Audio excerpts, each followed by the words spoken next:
Welcome to an annual anniversary episode of the Tabletop Bellhop Gaming Podcast, where we are celebrating our 8th birthday.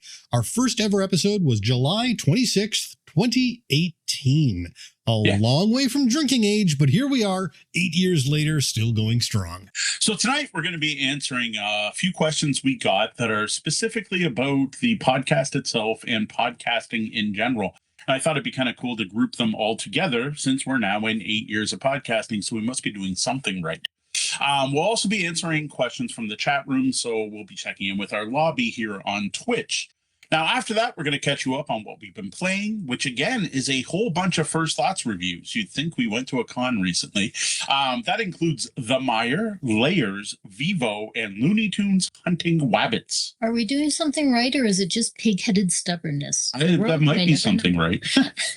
As usual, we're going to wrap up with a couple of featured game reviews with thoughts on two of the cooler games that we've discovered over the last year, Above and Below Haunted and Sanctuary. Now, just in case this happens to be your first episode, let's introduce ourselves. I'm Sean, your host, and next up, our webmaster and editor, Deanna. Hey to all the Bellhop boarders. And of course, Mo T, the Tabletop Bellhop himself. I am Mo Tuzano, the Tabletop Bellhop, your cardboard concierge, helping you make your game nights better. It's Wednesday night right now, and we record around 8 p.m. Eastern live at twitch.tv/tabletopbellhop. And we love it when people join us in the lobby, our chat room, especially when we've got time to answer questions live. So next up, a bit of housekeeping. First, disclosure.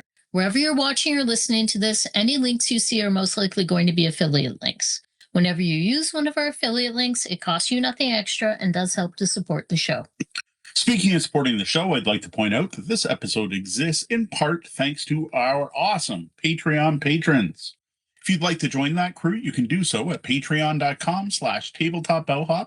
And I actually just dumped a bunch of new content there today. Last up, we're going to talk about show notes. If you head over to our website, we have show notes, and that's where you're going to find links to absolutely everything we talk about in every podcast episode. So for this episode, just head over to tabletopbellhop.com/308. That's the numbers 308, and you will find the show notes. The Tabletop Bellhop team is here to answer your gaming and game night questions. All of tonight's questions came from our 300th episode giveaway, where folks sent us a lot of awesome questions. These 3 questions all have to deal with our experiences podcasting and hitting milestones like today. And recording over 300 episodes. We're going to start off with a question from Matthew Cox, Matthew Cox, who asked, after 300 episodes, what is the thing that changed the most between how you did your first episodes and the last few ones? All right. So the other day I was thinking about this and how much we used to panic, or at least I used to panic before going live, and how like the entire day was shot the day of podcast recording, and the amount of preparation work we did going into each and every episode. So like just the mental state. I wasn't allowed to book any appointments that day. We did nothing. It is podcast. It is podcast day. I used to literally go around the house with WD-40 in a spray can and like oil the hinges on all the doors. And I would flip my office chair over and tighten the screws. And I just didn't want any like squeaks or sounds. I'd make sure everyone in the house used the bathroom ahead of time. We would make sure the phone was off the hook.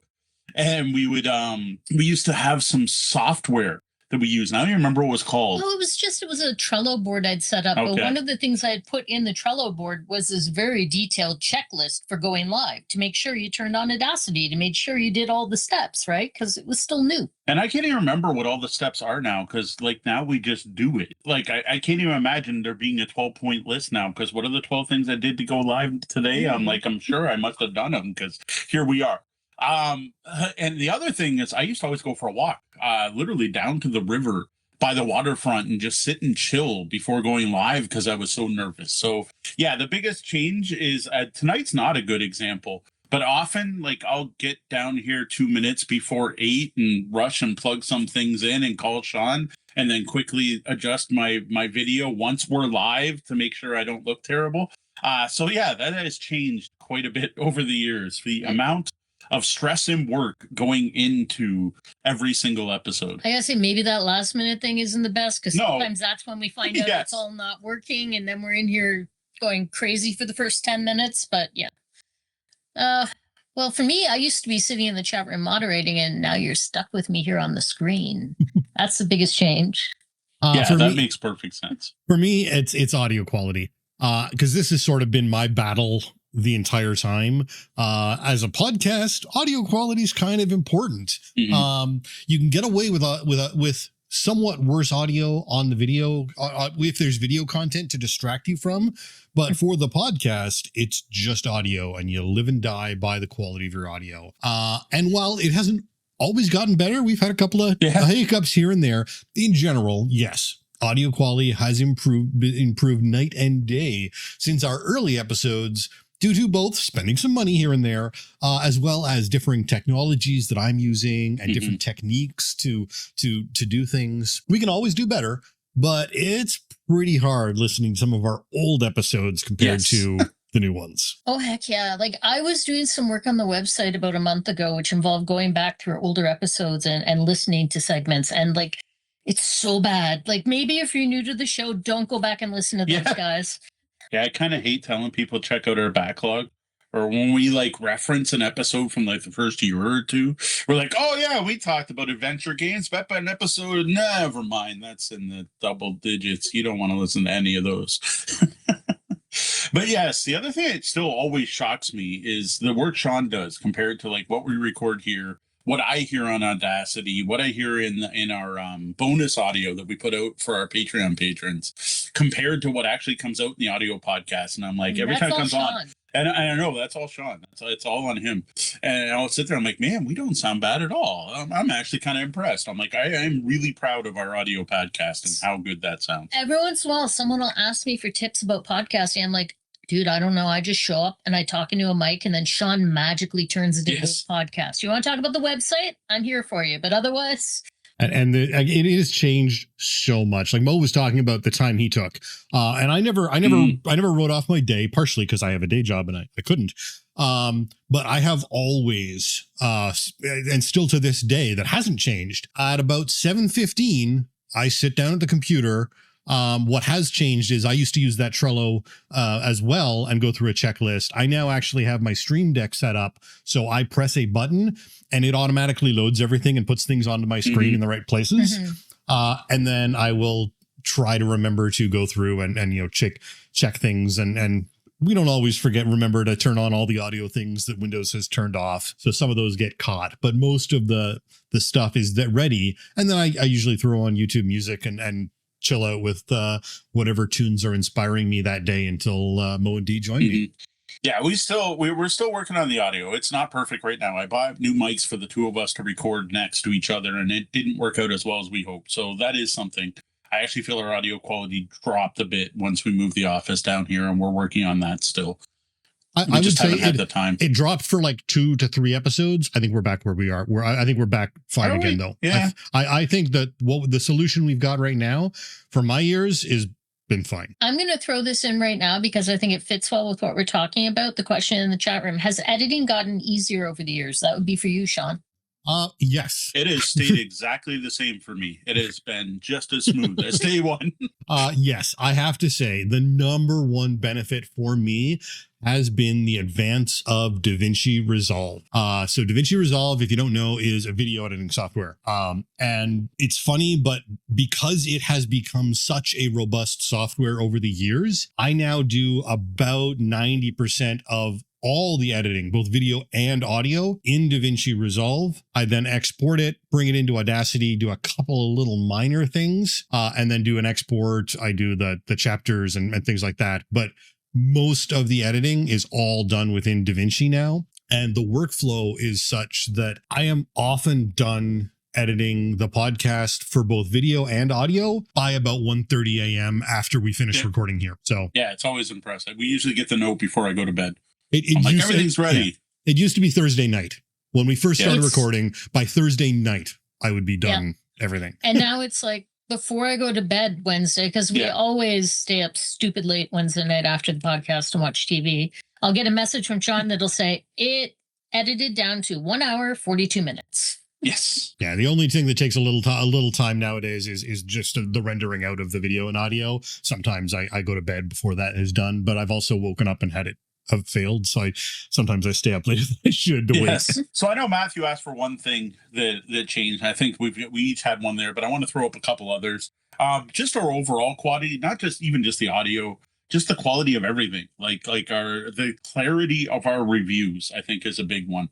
The more succinct, less step one, do this, step two, do that. And you got to thank Sean for bugging me to try to become more terse I think we've gotten in my reviews. Format down pretty well. It definitely is now formalized. Like we have a standard format every episode now, which maybe we should break from it now and then, but it's easy to stick with what actually you know. meant more the format for reviews specifically. Oh, yes. But yeah, the overall podcast format too. The overall podcast format was refined. One thing that has changed is almost all the games we talk about are review copies from publishers, and that just comes from being well known and developing those relationships over years. But it used to be we used to review a lot of games we just liked and stuff from our collection that we've stuff been you playing. got for Christmas. Yeah, stuff we got for Christmas. Whereas now, like I said, 99% really is games that are review copies. The other one, though, it's been really big is the public play events have grown. Like I've been hosting public play events since 2002. But it used to be I showed up to a public play event, I brought whatever the latest review copy or what I wanted to play, and we played it. But it has shifted to I am now bringing out those review copies because I want to see how the public reacts to the games. And that's now part of our review process. Often when we're talking about it, we'll mention every single game review now, how well it was liked, or if people didn't pick it up, or if people were drawn to the art, or if it gathered a crowd. And I like having that more so than we used to play with a regular Friday night group that got together once a week and we were always playing with the same people. We would try to mix it up, but yeah, and we'll actually be at the point where we've played it 5 times. We're ready to review it. Mo's like, not yet. We got to bring it out. We got to bring it to the public at least once first. Ryan says now we get to review games you don't like. Not for the most part. We vet them so well that we tend to get things that at least one of us does like. Well, it was also a matter of quantity. When we were starting out and when we were just starting to get review copies, we would take all we could because we did. But now we're turning down review copies because there's only so many hours in a week. So we can be pickier. And so in other words, we actually don't review games we don't like because we don't have to anymore. If we didn't like a game, someone made a mistake somewhere. Either the expectation was set poorly, which could be on our side. Surprise sometimes. We get a surprise. Or one of us doesn't like a game and it doesn't matter because that's part of the review. No, that's different. We've actually had that a lot in our last few reviews where we did not agree, which is kind of amusing. Yep. All right. So our next question comes from Jeff Pleadwell, who asked, is there one change you wish you would have made sooner while making 300 episodes? That one's easy. We should have had Deanna on the show right from the start. Like, honestly, you didn't really want to be on at the start, I think is the main reason. But it was also something set up between Sean and I. Sean wanted to do a podcast with Mo because we were friends years ago. So it's like one of those, we weren't trying to skip over Deanna or keep her out. It was just, that wasn't the concept. The concept was Sean talks to Mo because Mo knows lots about games. And I have sailor mouth, and when I get nervous, I have extra sailor mouth. So every time they had me guest on the podcast, I would just drop F-bombs and like, you can't be on here. Get out. The times we did have you on were problematic for keeping this being a friendly show. I used to have a button on my Stream Deck that popped up an explicit dialogue and things. It was just, oh, Dee's here. We got to hit the button. We got to have the button available. For a while, we had an Oreo, and I don't remember why there was an Oreo that came up during Gloomhaven. And I believe it was actually it was something Kat or Tori came up with at some point, and it became that the Oreo became the blur for live streaming Gloomhaven. But just having Deanna on, like, she has a very different perspective than the other two of us do, and plus, I think it's important to have a woman's voice on the show. Like, I like that there's now kind of this dynamic where Sean likes the light chat while you're playing. Casual gaming's part of the social experience compared to the Deanna heavy games, leave me alone while I think and plan ahead type of games where I'm kind of in the middle and I like both. I think it's great to have three perspectives on games, especially when we fall out of our niches and Sean likes the heavy game and Deanna likes the dexterity co-op game. Because Mo is a gaming omnivore and he basically loves every game. He close. loves all of his children. You need Sean and I here to tell you no. Maybe no. Yeah, maybe that's it. We need the perspective. No, just buy them all. But that's usually my opinion. I'm like, someone out there will like this game. It's probably you. Oh, just yeah. go try it. The pile of obligation would be bigger than our house if I didn't. Well, yeah, there is that. There is that. Yeah, I think the one thing I would have, and I tried, it wasn't for lack of trying, but the one thing I would have liked to have done sooner is to get rid of some of that talk about beer and food we did a lot in our early episodes. I know some people like that, but it really stretched out our episodes, and I feel like they were longer and looser than they needed to be. Especially when the majority of our listens are never going to be anywhere we have been and are before these places to talk about. And you know what? It was a learning experience. I think Mo obviously saw his benefit and loves sharing his experiences in that. I think just in hindsight, this place wasn't the right for it. We should have done a separate podcast for Big Dude Loves Food or something. Yeah, well, we did consider that at one time. I wanted to do like a Big Dude brand, and I was going to be Big Dude Plays Games, and I already have Big Dude Likes Food, the blog. I was a food blogger. When we were trying to come up with the name, this was almost Big Dude Likes Games. Yeah, there was going to be Big Dude Likes Food, Big Dude Likes Games, Big Dude. There was a third. Yeah, Watches movies. I figured out that you like sleeping sometimes. Yeah. Big Dude Likes Sleep. Doesn't get enough. That part hasn't changed.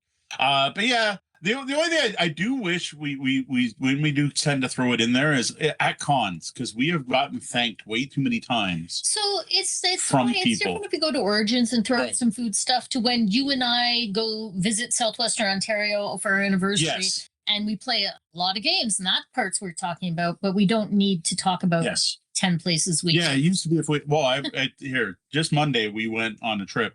And I normally, if this was in the past, would have told you where we ate for breakfast, then which coffee shop we went to, then the games we played in the order we played them, what stacks we had between those games, then where we went for drinks after and what games we played there, what we ended up having for dinner, then when we came home, what we watched on TV before going to bed. Now, whenever that shows up in the show notes, Sean or I just walk in and delete it. Yeah. So, yes, I do miss talking about that. But, yeah, I think that is something we could have cut out a little sooner. Try to be a little more succinct. Is there anything else that we should have changed? Like that, again, the question was one change you would have made sooner. I'm thinking recording together would be better. We still need all three of us in the same space at some point.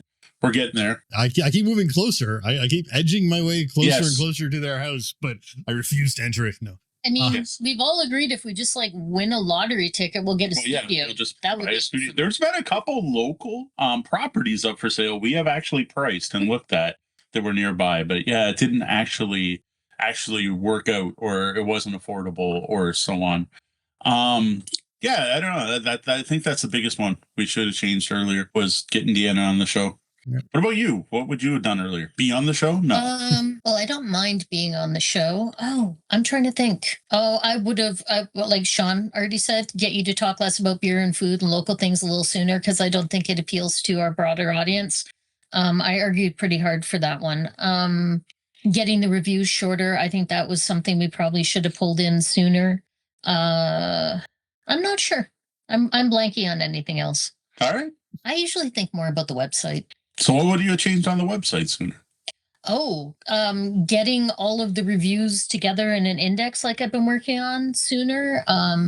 The schema stuff, I wish I had done that like 2 years ago. It has really been paying off very well in page views, so it's definitely worth my time. And I wish I had done it a couple of years ago. Like I kind of looked into it a couple of years ago and went, I could do that, or I have these other things I could work on. So I wish I had done that sooner. All right. Well, for our last question from the preloaded questions, Christopher Wilson writes, do you have any advice for a new podcast on how to gain momentum and followers to make it as long as you have? So the biggest one to me is to be your own unique voice. Like figure out what you know, what you're good at, and stick to it. We've never been about chasing trends or algorithms or we always say we're not about the new hotness. So now and then we've got some new hotness night stuff coming out at Gen Con we're going to be talking about. It happens, but we don't chase it, right? Just be your authentic self. Like, don't worry about what everyone else is doing. Don't try to jump on the newest trend. There are people out there doing that, and all the power to them. But I think for the longevity and the staying power, you need to be you and not be this mutable lump of clay that's just moving with the trends and trying to always be on top of everything. Like, that way just leads to stress and like identity crises. Like, I just don't get it. It also leads to burnout. And there are any number of instances of content creators, big and small, who have gone down that path, who have just crashed and burned because of the effort it takes to chase the algorithms. Yeah, exactly. Now, you are not going to be for everyone. I know we're not for everyone. I know I am not for everyone. I think you don't see any complaints about Deanna on the show very often, but some of the comments out there, they're just too polite. Don't like me very much. Some people don't like Sean very much. There's something we did fix. It was an early one where Sean would repeat what I was saying a little too often. That was like some of our first criticism that we changed. And just don't let Sean talk about Supers RPGs because he won't mention your favorite. But you're not going to be for everyone, but you're going to be for someone. Like, as soon as you're going to get someone, you're going to get followers. We live stream on Twitch to an audience of tens.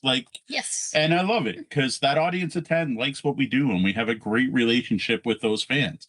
There are under 100. I don't even know how many people are on our Discord, but we have a Discord. It's not super active, but the people who are there love us, and we have good conversations when the conversations start up. Now. Is it over 100? Yeah, cool. We have over 100 people. There's going to be an audience out there for pretty much everything, whatever that happens to be. So don't chase the audience. Let them find you. That made it sound like we have nobody watching us anywhere. No. There are people consuming our stuff somewhere, just not on Twitch. I don't know. I hear this a lot, and I've really decided that it's very true that there are no overnight successes. Like, you see that meme with the iceberg and a little bit on the top where that's what everybody sees, but then there's all this foundational work and that's all the stuff going down in the bottom half. And you need to do all the bottom half stuff. There are a lot of components to the behind the scenes things, and you just have to keep at it and keep going. And then eventually something takes off and you get a nice little bump, and then something else takes off and it's a bigger bump. And that just kind of builds up until from the outside, it looks like it was this instantaneous thing, but really it's a series of very small steps over time. So, to be fair, in order to make it 8 years as a podcaster, you need to record a podcast for 8 years. Yeah. It's not like we're making money doing this podcast. Sure, there are things we earn on various things that we wouldn't earn without doing the podcast. Mm-hmm. But the podcast itself actually costs more than it earns. Yes. And that's why it's important, like Mo was saying, to talk about things that you want to talk about rather than chasing that hotness. That's the key. To keep going for 8 years, you have to enjoy it. You have to be doing and talking about something you want to talk about. Podcast analytics are the worst. They make me so angry because I can go on the website and very granularly, I can go into Google Analytics and I can learn about everyone that came to my website and what they had for breakfast. Not quite, but you know what I mean. Like, I can see, scare people away. I can see a lot of information and it all makes sense. And I can tell where people are coming from and where they go to. Podcast analytics are all broken up. You can't even figure out everyone that is downloading your podcast because Spotify is in its own little bucket, another bucket. Anyway, Apple's if you're going to get into podcasting, you need to know that podcast analytics are the devil. Yeah. That's it. Yeah, there's ways around that, but they are privacy invading, and we don't really want to do that. We could do, there are all sorts of tracking pixels and things you can use that advertisers would probably like us to do, but I'm not really interested in that hassle or the invasion of privacy that I feel comes with it. I don't tend to listen to podcasts that do that. So now people always say, don't worry about the numbers. And I've got to say, don't worry too much about the numbers, but also don't ignore them. Those analytics will be telling you something. No matter how accurate they are, they're better than nothing. You can see trends, you right? Can see and then trends. We did X, and there's a big jump up. We did Y, everyone went away. That's what you need to watch for. So don't worry about watching your follower count and losing 1, gaining 2, or any of that. That you're just going to go bonkers paying attention to that. But do pay attention to spikes or drops or cliffs. If something flops, try to figure out what you did differently. Why did this episode flop? What did we do different? Did we say something that offended people? Did we do something right? Did we nail the title of this episode or whatever it is? Or like if something spikes, same thing. Just don't worry about the ups and downs. Like don't worry about the roller coaster of up and down. But then when suddenly you're like, whoa, what just happened? You're like, oh, Jamie Stegmeyer called us out. That's pretty cool. And then you're like, thanks, Jamie. And you watch your numbers stay up. And the big thing to note, too, is every time you go up, feel good as long as you don't drop down. So you get this spike. What I'd love to see is you get this spike and then we drop, but never as low as we were before. Yeah. And that's how we built up slowly over 8 years. We never had a big hit. We never had the one episode that exploded, except for this weird thing that happened on Pandora, where it's a bunch of people who I don't think even care about board games that are downloading an episode because they think it's going to be great music. Except for that, we never really had a massive success episode or anything like that. Our Gloomhaven stream, we did an FAQ on Gloomhaven that exploded for a while on YouTube, but that's about it. But what we love to see is we'll have something wherever our Origins, our recent Origins coverage did better than most of our recent episodes. We see it in big spike. And then it drops, but it never drops as low as it was before that episode. And you'll keep seeing that. So don't worry as much about the spikes, but you want that upward trend. And like, it would be great to say, we got 10,000 downloads a month. And frankly, there are ways we could make that happen with very little effort, but it's not worth it. Because if an advertiser wants to work with you, they will or won't see results. And if they don't see results that match the expectations you've set by the numbers you've given them, you're burning a bridge because that advertiser is not going to return. You have cried wolf once, and that's enough for an advertiser to run away. Yeah. You have more than enough podcasts that they don't need you. Yeah, no, I could fudge our podcast numbers easily. Frankly, I did it once by mistake by changing the settings on our website. We thought we got that moment. Yes. We're like, oh my God, we made it. Figured it out and fixed it. But I mean, like, why would I do that? What's the point? Like, not only would it make me feel crappy and I wouldn't be able to sleep at night, but then if we use those numbers to attract advertisers or sponsors, they would not see a proportionate amount of results. So I suspect analytics are going to out you over time. Like, it's not worth mucking around. All right. Similar to numbers, criticism. Again, you'll hear advice both ways. One will be listen to absolutely everything everyone says. Another will be ignore all criticism. I personally think you should act on every single complaint as long as there is some bit there other than, you suck or whatever, right? Like, as long as there's a bit of criticism there, figure out where that person's coming from. Ignore the insult, ignore thick-skinned as best you can, which I'm absolutely horrible at. But try to figure out what they're actually upset about, what they weren't happy about, and is it something worth acting on? I don't like hearing the one guy parrot the other guy. Once you've gone down a bit is actually a little helpful. Yes. I don't like the look of your face and you're stupid is not. Yeah, exactly. I've had people complain about my damn eyebrows in YouTube. Like, I'm sorry, I have big bushy.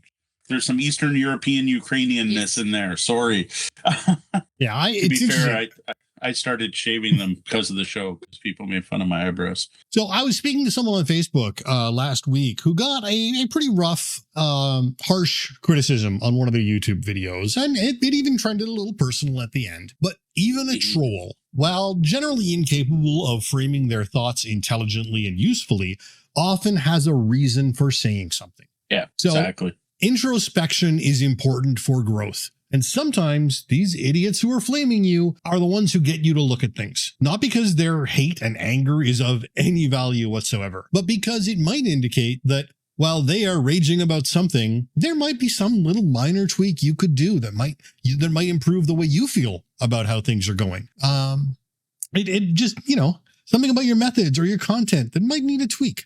One of the things that we found was chapters. So chapters is a great example because to this day, I still hate adding chapters. It is probably the single longest time-consuming process, other than stuff like rendering that I can walk away from. Adding chapters, I have to sit there and do sort of basically manually every single episode. But people ask for them, and they reacted when we added them. They reacted when they didn't work right after we added them. And now that I've sort of got that flow, no one has ever mentioned them again. But I bet if we stopped having chapters, the flames would rise yet again and we'd hear about them. And so that's just one of those things where you don't have to listen to the content of the trolls, but the fact that there's a troll just means take a look at what you're doing. Maybe there's something you might want to change. Well, if it makes you feel any better, Sean, I use those chapters now to link directly to the podcast reviews. To the podcast reviews. Yeah, to the game reviews when I was making that big index of all the games we reviewed. So they're doing double duty. Awesome. Yeah, and again, try not to take comments too seriously. I need to chill every time we have one. That's a take a break moment for me where I have to think about it. But yeah, the other thing too is also listen to the positive ones, right? Like, don't just pay attention to the negative. When someone appreciates what you're doing and says it, take that to heart too. It means you're doing something right. And maybe you can take that and improve on it. Like, oh, if we're doing that right, if we do more of that, that'd probably be a good thing. And the one thing I've always felt, and this just goes back to my old job in the auto industry, is generally if you hear one person saying it, there's 10 other people who aren't, at least. So when you do get something like that, realize that there's probably more people.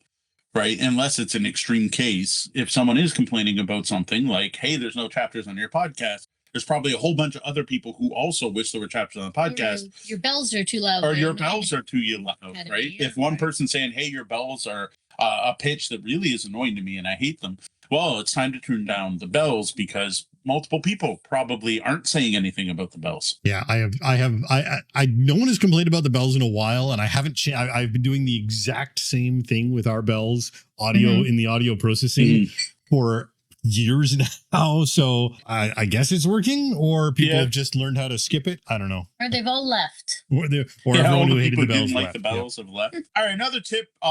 In this one, I see it happen every time. We're terrible at it. We're pot calling the kettle black or the opposite. You know, we're not practicing what we preach, but be consistent. We are not great at this. Every time we skip even a single episode, we'll see our numbers drop. It's like blatant. It's just like, yep, we skipped a week.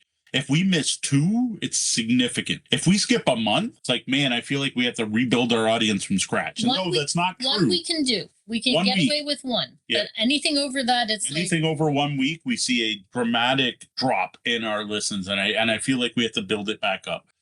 Even more so with our Twitch stream. Because, well, people are going to show up Wednesday night. If we're not there, they're not going to bother showing up next Wednesday night. And despite the fact we put out notifications and we put something on Patreon and we put something in our Discord, I get it. Like, you're going to show up every Wednesday night until it stops happening, and then you're going to not trust that we'll be there, so you make other plans. And I fully understand that. So we are not great at this, but it is also important. The other thing I try to do that we used to be really bad at is apologizing every time we miss time and spending way too much time apologizing. We don't now. We just come back. And we act like we never missed. We're just like, no, we just go. We're not gone. Look, we're still here, and keep going. And I think that's been an improvement. Yeah. And you don't need to record every week. Podcast needs to be every week. But in theory, you really should always record the same time. So if it's every 2 weeks, record every 2 weeks. If it's once every month, record every month. But stick to that schedule. And that may have been our mistake. We maybe shouldn't have done a weekly podcast. Although God knows what our pile of shame would look like if we didn't. But you really should be trying to record when you record. And there are differences as well, because Twitch adds a different twist than a podcast would, because the majority, maybe not the majority, a large number of podcast listeners will just set you to auto download. And so it doesn't really matter. When the podcast comes down, the podcast comes down. But the live interaction is really important for that regularity. All right. So anything else for tips for the two of you? Something like, well, how do you keep going for 8 years? Anything else we want to add? So the last one I want to talk about is, it's a bad word, but advertising, getting the word out. You need to be out there, and you need to constantly be out there reminding folks that you still exist. Social media accounts. We have Tabletop Bellhop, one word, pretty much every social media account that's ever existed.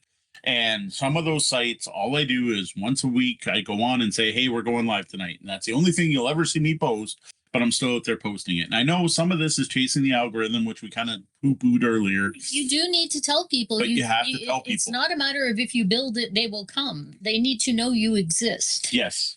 And people will forget about you and not get you because, as Sean said, unless you're set to auto download, it's not the kind of thing where people are going to get reminders. So you need to get yourself out there.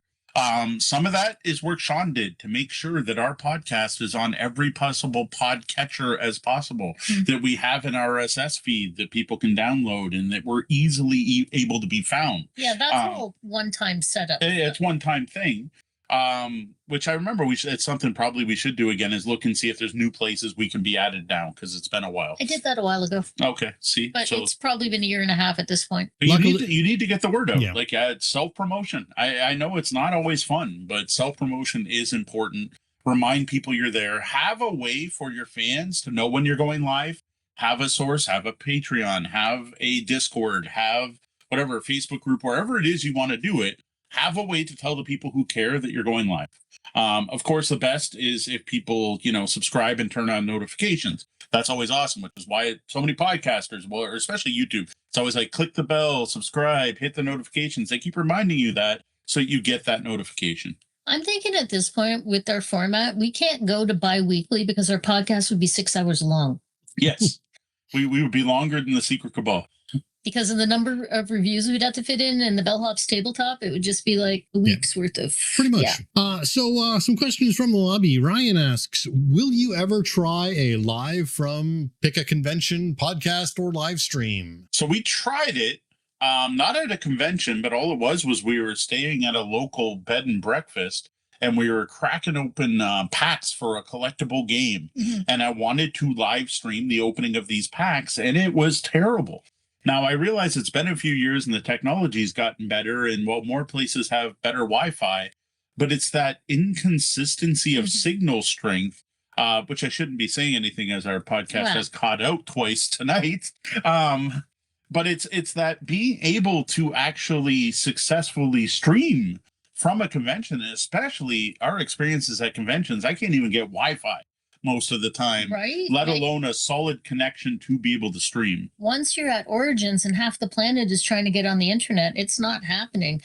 Didn't we try to do something from Origins that didn't work? We were just trying to record something live to Instagram and it just... Yeah, I tried to do a live to Instagram where I was just going to, when we first went in the hall, and I was going to, because one of our pond tips is start in the back corner. Because when everyone goes to the door, they're going to go to those first booths and you're not going to get to see anything. No one goes to the back. So we always go to the back corner. If we tell enough people, this will stop working. Maybe then you start in the middle. But you go to the back corner. So I wanted to record us walking to the back corner. So you get all the big booths up at the front.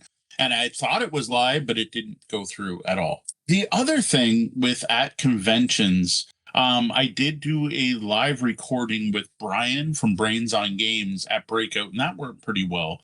But it's also timing. We tend to be very busy. So and you guys did a recording and then it was polished and put online later. But the same day, but live. Yes. Yeah. It was recorded live, but then put out that same day. Some of it too is I am not good at editing video quickly. And we have friends, especially the folks we went to, Adam, we call them the Adam Iggers because they were all Instagrammers. And they're producing content in a minute. We're playing a game simultaneously playing with one hand and doing this with the other. They're doing stuff. I can't. And I'm like, what the hell? It's like a whole reel already live. I'm just not good at it. I'm sure it's just a matter of learning. But I think what I need to be able to do is set time aside to do it. So Bayonet Bryant obviously missed our last episode because they asked if the show has changed our taste in games. And we just did an entire episode about that. That's hilarious. So check out episode 307 of the Tabletop Bellhop. That was our topic last week. So last week we talked about how our tastes in games have changed specifically as board game content creators. The answer is yes. And if so, how? Refer back one. Oh, it's all good. We don't expect everyone to listen to every episode. Now, Charlie Brown Windsor asks, what is it like not only to play the games with your kids, but to have your kids run the show? As we've had, Gwen especially sort of evolve into taking significant part of the Tabletop Bellhop, not on the show, but otherwise in the organization. I was talking to the kids earlier about how it was our 8th birthday today, and the youngest was like, I can't remember when you didn't do this. And the eldest was like, I can, and because I was like, wow, it feels like 8 years has been so long. And they're like, no, it's just you've always done board games. We've always played games with the kids, though. That part has not changed. I don't know. It's great to see. The biggest thing we pushed when we were kids, and if you listen to some of our early episodes, we talk a bit more when the kids were younger about the biggest trick to me with any kid to get them into anything is don't force them. Never force them. So we have never ever forced our kids to play games. We don't have family game nights where we sit down. Well, we kind of do, but like they're not. We Yeah, have it's family kind of gatherings where we usually play games, and they are welcome to play or not. And over the years, they've come in and out.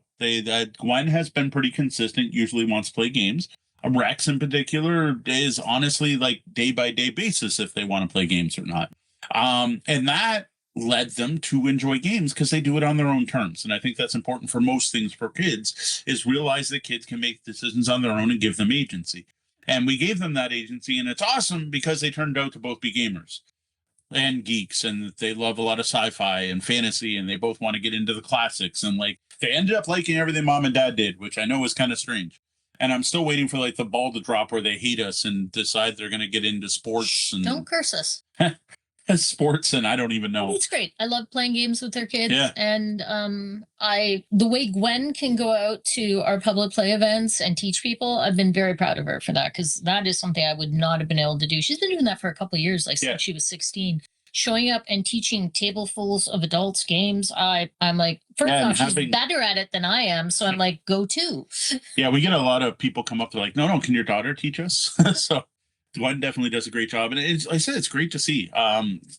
Gwen has definitely taken the initiative. She started a club at her high school. Mm-hmm. She got involved with the university one and was like, don't like the game people who are bringing the games, so I'm going to bring my own and teach people games. Mm-hmm. And well, she's this year has agreed to do a couple reviews for us. So we'll see how that turns out. Because we dragged her to Origins. We dragged her to Origins and she wanted stuff so bad. She's like, you have to get it. And I'm like, well, you can get it if you do the work. So there is that benefit that has over the years. It's a little easier. It's no longer me at our public play events that has to teach everything, right? With Deanna helping out for a few, whereas now another teacher there that can help out with the games. And there's a subset of games I don't have to bother to learn because they're not my kind of games where she can teach them. Mm-hmm. And it has reduced the burden a bit. Trust me, you'd much rather have Gwen teach you a party game than me. Yes. And for those of you who don't know, all of our thumbnails on YouTube now are being done by Gwen. And she's done a number of interstitial graphics for us during the show as well. So there's that aspect as well. Featured images for the podcast on the blog as well as our giveaway graphics. Most anything that has graphic look to it, she does. Except Mo does these cool pictures for our reviews that like match the font of the game to the reviews. He does that, but she does pretty much everything else. All right, and we've got Resurrection Games asking, now this is something I know we have covered in the past, but it's been a very long time. Now, since we were mentioning the Big Dude Likes Games concept, where did the name Tabletop Bellhop come from? Honestly, I don't remember. It sounded cool. We were driving out in the county with the kids. You had talked about starting a podcast with Sean, but it was like before you lost your job, you went all in on this. And we were like shouting out names. Yeah. The kids were shouting out names as we were driving. I remember the whole thing came at once. It wasn't just Tabletop Bellhop, and later came up with Cardboard Concierge. It was like one unified thing. Tabletop Bellhop. Cardboard Concierge. And we're like, just kind of the RPG maitre d'. Well, that was added later. That was when we were doing RPG content, and I think it might have been Red Maple Ryan in the chat saying we needed some kind of RPG tag because Cardboard Concierge, you don't usually use cardboard when you're talking RPG. So that's when we came out there. RPG maitre d'. Not that we do a lot of RPG content anymore. Yeah, and then I went home and checked, and the URL was available, and I bought it like that day. Yeah, we bought it that day. I bought it that day because it was. I think that sounds cool. Here's some Bellhop trivia. When we were first launching this podcast, we were not going to do it on our own. We were going to be part of the Misdirected Mark Gaming Podcast. They have a suite of podcasts, including She's a Super Geek, Misdirected Mark. They're part of the Gnome Stew team. It's part of why I wasn't on it, because it was very important that we be PG rated. Yes. Yes. So originally that was our goal, and I was working with them, and it just wasn't going anywhere. And then Sean's like, I don't know who did the review. He figured out where we could host it for free at first, and we're like, why don't we just do it on our own? So we went and did it on our own, and we're still here doing it on our own. And the Misdirected Mark folks are still doing their own thing, and they're doing a good job too. Absolutely. But yeah, nowhere in particular, just like sounded cool. Like that was pretty much it. And I have a bad habit of collecting URLs. And then the bell with the meeple actually came from our original webmaster who needed to do some kind of initial graphic for us, and she hand drew a bell. Like a chalk drawing. A chalk drawing of a bell. Chalk drawing. And that was our logo. And I'm like, no, it'd be cooler if there was a meeple on top of the plunger. Mm-hmm. And then play our RPG and Co. Yes. Brian from RPG and Co. Is who designed our official logo. And Brian's actually the person who designed the logo for Critical Role. So that's something we have in common. To Mo on Twitter at the time and said, I really like your content, but your logo sucks. Can I design a new one? I won't even. And to be honest, we don't shout out Brian enough. So I'm going to put a link every to Brian's. single episode ends with his name in the audio. Oh, in the audio. Okay. Yeah, in the audio episode, every single episode ends with a shout out to Brian from RPG and Co. And I forget the name of the people whose music we use as the intro and extra. Okay. Mm-hmm. Yeah. So I just dropped a link to play our, but we don't mention it during the show very often anymore. Because that was 8 years ago now at this point. Well, we have been live for a little bit, but yeah, so there's some Bellhop trivia. We are almost part of a podcasting network, and the other reason I wanted to stay PG is I wanted to get in the Dice Tower network, which never happened. Yes, that's why I wasn't allowed around. You weren't allowed in the show because we were going to try to get into the Dice Tower network. All right. And the only reason we live stream on Twitch is because Critical Role was exploding when Sean first wanted to do this, and I was like, "We'll do it, but we're going to get 1 million people because if 1 million people will watch people play D&D, they'll watch us." Yeah, that didn't quite work out. They didn't pan out. All right. Well, that's it for tonight. Hopefully, we were able to give some of you folks out there thinking about podcasting some information. So if you're also hosting a gaming show and have tips you'd like to share, I would love to hear them. We're obviously not the biggest show out there, but we have been around longer than a lot of folks. But despite doing this for 8 years, we obviously still have a lot to learn, and we can always improve. So it doesn't matter if you've only recorded one show or if you've recorded 1,000. I would love to hear your podcasting tips, especially those of you in the tabletop gaming space. Oh, heck yeah. There's still tons for us to learn. Let us know by leaving a comment or a reply wherever you're listening to this. Send us an email, or best of all, post something over on the Tabletop Bellhop Discord. Welcome to the Bellhop's Tabletop, where we talk about the games we've been playing lately. First thing to talk about was this last Saturday was the Summoning. That is the big board game convention, gaming convention here in Windsor, Ontario. Something that's been going on for 3 years now that we're hoping will continue to grow and keep getting bigger. Esports, RPGs, board games, cosplay, PCG, Lego, pop culture, First Robotics. Actually, I didn't see First Robotics. We went there this year. Ghostbusters. CCGs. So Vikings. much CCGs. Medieval reenactment. All kinds of awesome stuff. Something we're hoping will grow big enough that will start attracting folks like you who might have a good reason to come to Windsor, Detroit, other than the best pizza in the world. So it went really well. Dang it, you snuck pizza into the episode. Yeah, well, hey, come on. You gotta elbows up that one now and then. Windsor's got the best pizza in the world. Just as we say, we don't talk about food as much. So this year at the Summoning, they had food trucks. No. So the Summoning this year was pretty awesome. We ran the board game area as we have for the last couple of years, and as we hope to continue to do so. We had a dedicated space, which was fantastic. We brought over 150 games. We had tons of tables this year, lots of room for everyone. I would say at all times, half the tables were full, and sometimes it got very busy. So yeah, I brought 143 games from our library. And I made a library on Board Game Geek so people could scan it and look up the games and see how they rated and stuff. But normally in the past, we've brought a smaller amount of games and we could teach them all. Yeah. We could not teach all of these. I had to say, we can teach some of these, and you may just have to grab the rules and work it out on your own, because I'm not going to remember 143 games. He might, but he's busy sometimes. Well, what I liked about it is no one seemed to care. No, we had regulars out that are used to us teaching games at our events who are totally cool with grabbing rule books. And people were surprised if I'm like, hey, do you want some help? And they're like, oh, sure. I sort of worried that we might get some kickback from our regulars who are used to teach. So I was glad it worked. It went really well. It was awesome. People were just grabbing rule books and sitting and learning games on their own. And if I was free and went over, or if I caught someone doing something wrong, I'd correct. And that actually went awesome.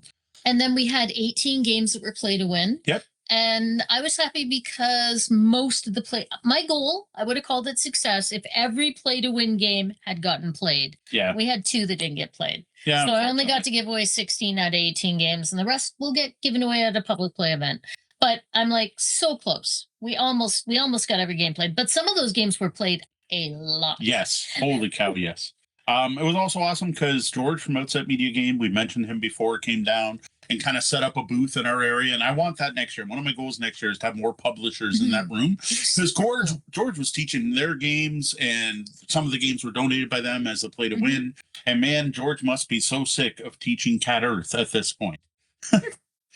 But yeah, it was an awesome event. As for playing games, as usual, we were busy hosting. I did sit down and play one game of Origin Story, which was actually my favorite game of Origin Story so far. That's the trick-taking card game from Mire Games where you're doing a superhero story. And it was great because I taught it to people knowing what to expect and set that expectations at the beginning. And we just had a good time with the randomness that was there. And because of that, I think I enjoyed it more than the people you taught it to both loved it. Yeah. And I'm like, exactly. I think it's because they didn't come in with mixed expectations. Exactly. We did. So honestly, that's one where like I need to go back to our review or when I do the written one to just be like, no, if you go in expecting this game where your power only possibly matters for that one hand, you'll probably enjoy the game. Just don't expect the big engine builder we were hoping. So I'm just going to talk for 1 second. I loved that we had our own room and the room was perfect. And I want the same room next year. Yes. The end. And I really loved that George was there. That was fantastic. Yeah, that was and he really was good. like selling games. We actually had board games for sale, which was very cool. And he even brought a game that like premiered at our lousy little Yes. You could buy it there before it's next time it's available as Gen Con. So I'm like, that was pretty cool. And oh boy, were people excited about that? Like, I was surprised. Like, I thought it was cool, but I didn't expect people to get as excited about that as they did. When I mentioned it, you just saw like stars in their eyes. They're like, what? I'm going over there right now to go see it. You're like, I can get this game before anyone else in the world. Like, honestly, their game premiered at the Summoning in Windsor. Yeah. Thanks, George. It was Viking Route for anyone who's curious to know about that game. I never even got an overview. I don't know. I'm going to get into gamer psychology here because like I talked to Mo about this. I think it's so weird because we bring out lots of games to Walkerville that are perhaps not available to the public yet. We bring out some new stuff and people are like, yeah, whatever, it's fine. Whatever. But they don't care because they can't get it. They're like, can I buy this game? No, then I don't even want you to show it to me. Yes. Yeah, whereas here's a game no one else can get yet. Wow. I don't know, maybe some of our influencers went home and were on Instagram right away going, hey, check out Viking Road. I don't think so. But yeah, overall, the con was good. It just felt bigger, busier, and better than last year. And I'm hoping next year will be the same. All right, on to games played. Sean already spoiled this one. Not that it's supposed to be a big secret, but we played Vivo, little tiny game, one of the all-play, what do they call it, Tiny Box series? There's a name for the series. I'm calling it the Tiny Box series. They are wee little boxes. Wee little boxes. Switches is in the same wee little box. Yeah, wee little box. You can see it behind me for those of you live. This is a music-themed trick-taking game with 4 suits, very close to, you could almost play this with a standard deck if you just took out the kings. So it's numbered 1 through 12, 4 suits, 1 of each number. But it has the most unique rules for following I've ever seen in a trick taker. And it's kind of cool because like every new trick taker changes something, right? Like the way Trump works is different. It's do follow or don't follow, or it's whatever, you have to bid or you don't have to bid. There's always like all these different variations of trick taking. I've never seen one that changes how the lead works each hand. And I thought that was fascinating. And it's only 3 or 4 players. Yes. Which that's not that weird for trick taking because trick taking at 2 is dicey. So what happens in this game is you flip up what type of song is it? Is a solo, a duet, a trio, or a quartet. And that's how many suits must be in that hand. So if you flip up solo, everyone, if you're playing 4 players, I'm just gonna use 4 players as an example, everyone's got to play a different suit. No, you picked solo. If it's solo, whoever leads is going to set the suit and everyone has to follow. Everyone has to follow. Not weird, right? We're good. Yeah, where duo, first player plays a color. The next player can play any color they want, but if they play the same, then the next player can play any color they want. But as soon as there's 2 suits there, you have to play only those 2 suits. Or you play off and then your card doesn't count. Yes. So I thought that was really cool. Just like that was a twist on trick taking I have never seen before. Now, I know Orem did a thing where it's a you can't follow game that was unique. That's the closest comparison Right, with but this changed up every hand. yes. Right. So, and then sometimes you have 3 suits in play, and then sometimes you need to have 4 different suits. And when you get to be that fourth person that has to that's interesting. Yep. And it's really different because I find in a lot of trick takers, you want to void yourself of the suit. And in this one, I found you kind of wanted to No. hedge your bets and not void Yeah, yourself. voiding your hand was not a good thing in this game unless you're keeping the lead. The other thing is the highest card and the lowest card do things. Like the highest card, you're going to score 2 points for, it goes face down. Whereas the lowest card, you're going to get the lead, plus you keep your card face up. So it was an interesting game there. And that's a Torchlit had similar. did that too, where the lowest card gets the lead. And that's interesting. Which I was interesting, but like to me, it was that whole follow thing. That's what really stood out to me in Vivo. One series of plays where we played twice, so we'll be sharing more as we discover that more. Sean, you also played. You have thoughts on Vivo? I know do. It's going to be interesting to see how it plays out in future realms. There's a lot of randomness, and I feel that position related to whoever goes first makes a huge difference. Mhm. I think it's possible, like if your hand is mostly like 4, 5, and 6, you're in trouble. There's some weird, so the randomness of the deal along with the randomness of where you are in the turn order really affects things. And I'm going to be interested to see over more than one play how much. But it's not like your turnover because it keeps changing, right? So for each hand, not even each hand, for each trick, because each trick, you're going to flip over a different solo, duet, whatever. And so for that particular trick, where you are seated really matters. And then for the next trick, it really matters in a different way.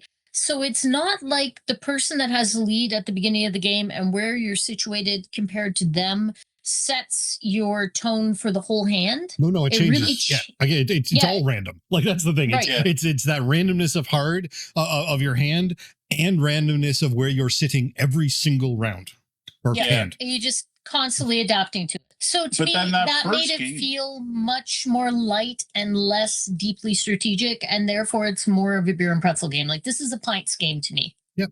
See, I found that first round, your mom took so many tricks that Sean was just stuck going last like every time, and it just happened that she had a good setup. Well, I think she was smart enough not to dump all her low cards at the beginning. Is all that happened there. But anyway, very interesting, very cool trick taker. All right, the rest of these were going to be mean, because Sean didn't get to play them all, because this was all on Monday. We took a day off, and Deanna and I got to play some 2-player games and a solo game. Speaking of being mean, we are working our way up to doing a solo game episode, because we got a lot of people looking for solo game recommendations recently, which is interesting because I kind of figured when COVID ended that whole solo board trend game would die out, trend but would no, die out. it's still going But strong. no, it's going strong, and we don't play a lot of solo games. No, but we get a lot of questions about solo games. So to do our due diligence and prep for at least 2 solo game reviews, probably next week, stay tuned. We started off with Hercules and the 12 Labors. Now, I had tried this before and could not get past the first card. I can't remember if we described the gameplay in this, but it's a dice pool game with absolutely beautiful cards where you have a challenge in front of you with a die on it that generally starts at 6, and you're trying to roll certain numbers on the dice to reduce that. And every time you don't, it advances down a track and does bad things. Even if you do reduce it, it advances. Yeah, it's going to keep advancing Yes. down the track, and you need to get that die to 0 before it hits the end of the track. That's super high level overview. And it's gorgeous, like absolutely gorgeous. And thematically, it's very cool. You have a little story. You're working your way through the 12 labors of Hercules, and the story elements are really well written.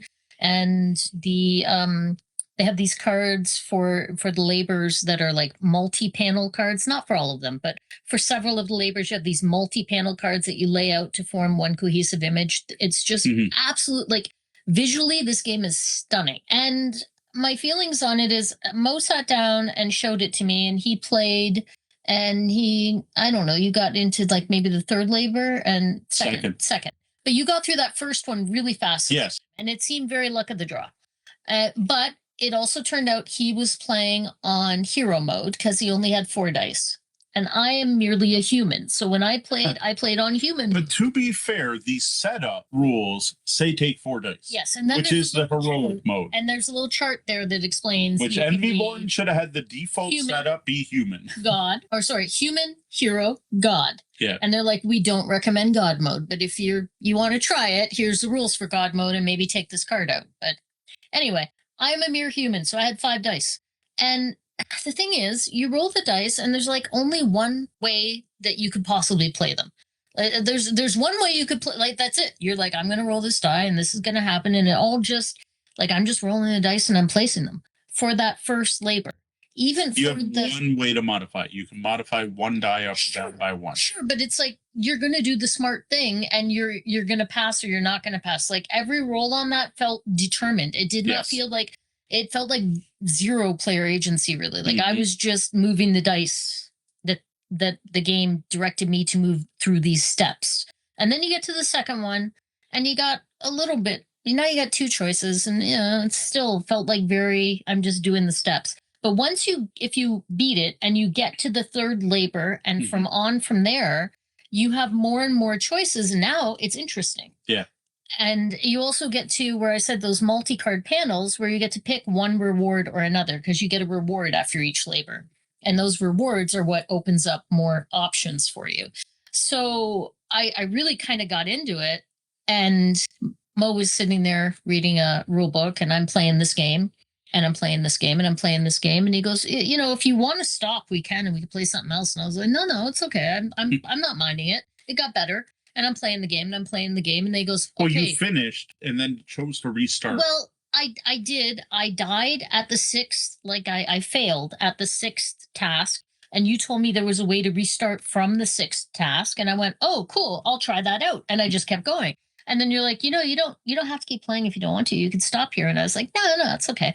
I felt like I've been playing for like 20, 30 minutes. And then Mo said, Deanna, 2 hours. The coffee shop is closing. We've been here for 2 hours. And I had to pack the game up and put it away without finishing it. Pick out the classics fan in the group. Yes.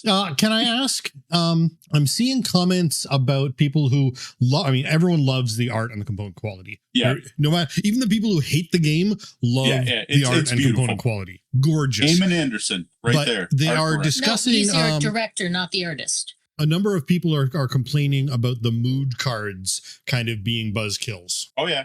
Okay, so it's random, and every labor you shuffle and you get a new mood. Some of them are positive, some of them are negative. Most are negative. Yep.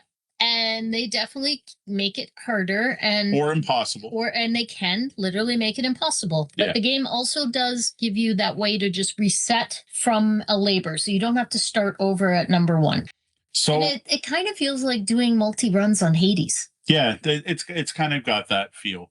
Because when you restart almost at full health, depending on what boons you take. But I don't want to get into it. It's not full review time. Yeah. I don't like the beginning of this game. I don't like the onboarding because there are no real decisions. You're going to take the best possible action. Honestly, you need to roll 6s. If you don't roll 6s, you have one thing to give a +1 to a die. If you roll a 5, you're going to roll it up. Like there's no real decisions there. Second fight is way too hard. They call it the first brick wall of the game. I noticed reviewers were calling it that. And it is that. The Hydra heals almost as quick as you can hit it. Or not Hydra, yeah. Which makes sense thematically, but don't make that the second challenge. Once you get past that, you start to have valid decision points and you start to have player agency.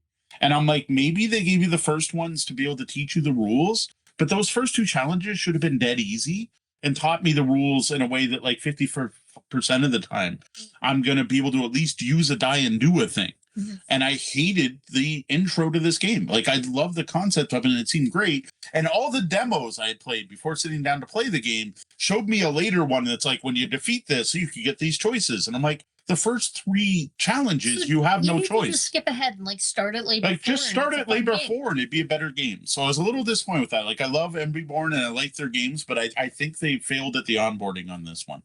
Where the fun doesn't start until episode 3 isn't a good way to introduce someone to a game. Right. And I think some people might just try this game and then walk from it. Exactly. Depending on how lucky they are. If they roll a bunch of 6s and they get through the first 2 labors pretty easily, then they're like, oh, this is cool. And now I get to make these decisions. But if they fail multiple times, The first time I played, I failed on the first labor. The second time I played, I failed on the second. And except for the fact it was a review copy. And you're like, I was done. now you have to try. And I'm like, try and see if honestly, it goes better. I don't like solo games, and I just watched you play that twice. So I'm good.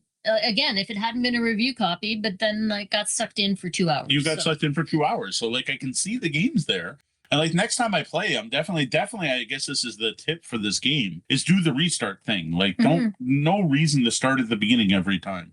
And it's not like you're building up XP or anything. It doesn't feel like cheating either. No. Like it has a reasonable reset system. All right.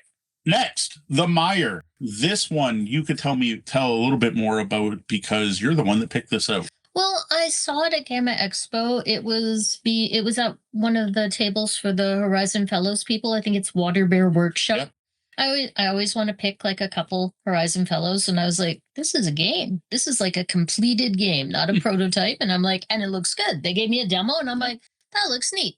I want to take that home. And then amusingly, when we were at Origins, we're walking around on the floor at Origins, and we had Gwen with us, and Gwen called me over and was like, Mom, you got to see this game. I really want you to get a review copy. It's really great. And I'm like, I don't have time to go see it right now. We're going to go talk to someone right now. And she's like, oh, but the hall's going to close and you're going to miss it. And I'm like, well, maybe we can see it tomorrow. And then she tells me the name of the game. And I went, well, we have that at home. I've already got a review copy. But clearly you're excited about it. Which, no, Gwen has not played yet. She hasn't seen it yet. So the Mire, yes, it's from Water Bear Workshop, is an abstract strategy game, 2-player only type of thing we like with a bunch of tiles. The tiles have, I think it's 3 different graphics and 3 different backgrounds on them. I think that's right. Yes. Correct. You make a grid 6x6. You take a starting tile from one of the edges, then put your meeple on a edge tile that matches one of the 2 things on the tile you took, either the animal or the background. On your turn, you're going to move one spot. You can only move onto a spot adjacent to where you are that matches one of the things on the tile you have. You then swap tiles, so you can swap any 2 that are out on the board, or you can swap your held tile with one of the ones that's out there. And the goal, and then you get a little blocking cube, and you put that out somewhere, and it just makes one spot your opponent can't move. If your opponent can't move, you win. I basically just taught you everything you need to know to play Lairs. And if you could see it in front of me, Lairs. No, Mire, the Mire, sorry. Absolutely not Lairs, though you might have a hint of what we're talking about next. It's behind us anyway. But yeah, that's it. That's the Mire. We played twice. Might have been 3 times. Might have been 3 times. It was solid. It's a solid abstract strategy. Deanna so far is way better than I am at it. Or I wasn't in the great brain space when I was playing because you destroyed me quickly. And I mean, it's a lot when you get games at Game Expo and there's 80 million going into your brain. I thought you were going to be collecting tiles. You're not collecting tiles. No. You're just trying to flip over, like it's the Mire. The swamp is, collapsing, and you're trying to back him into a corner where he's all collapsed. It's neat. I liked it. I'm blown away. I mean, people love this game. It doesn't got a lot of reviews, but everyone who's reviewed it has absolutely adored this game. It's a 9-1 right now on Board Game Geek. Oh, and here's the other thing. It is a purse game. It comes with a little bag, and the entire game fits in the bag. And so, I mean, it's already in a tiny box, but I mean, the bag is so cute. I'll show you in the lobby. Yes. I mean, it comes and you shove it in this little bag, and then it would be. Yeah, the game literally goes in a drawstring bag, which it comes with. Yeah. Like I probably won't toss out the box because it looks better on the shelf. It did not take up a lot of table space. Nope. So this is a great coffee shop on the go game. As Gail Simone would say, a good tea game. Mm-hmm. Coffee shop, brewery. Though I do worry about if those tiles get wet, it might be bad. Well, yeah. You don't want them around liquid, but I wouldn't be surprised if someone made acrylic tile version of this at some point if it continues to be as popular as it is. And unlike some games where I complain about not having a grid, you do not need a grid to play this. The tiles are happy.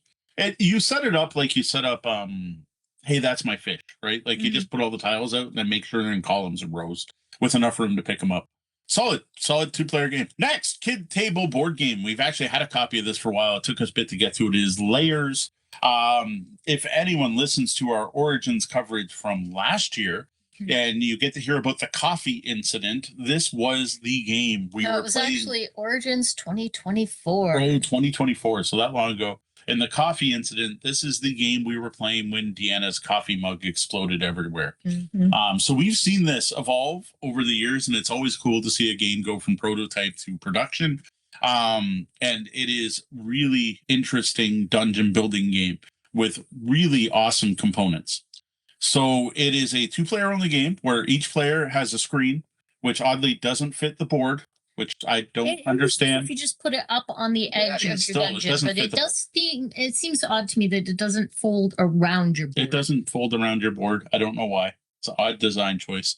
And then you get wooden components that you put into a dual layered board, which includes 20 walls, 3 monsters, 3 traps, and 3 treasure chests, and a start and exit. So you make your dungeon, your opponent makes your dungeon. First one done gets to decide who runs first. And then once everyone's got their dungeon, you keep it hidden. You grab a sheet off the score pad that is basically your mapping sheet, which, man, that gives me flashbacks to mapping Bard Sale with my dad.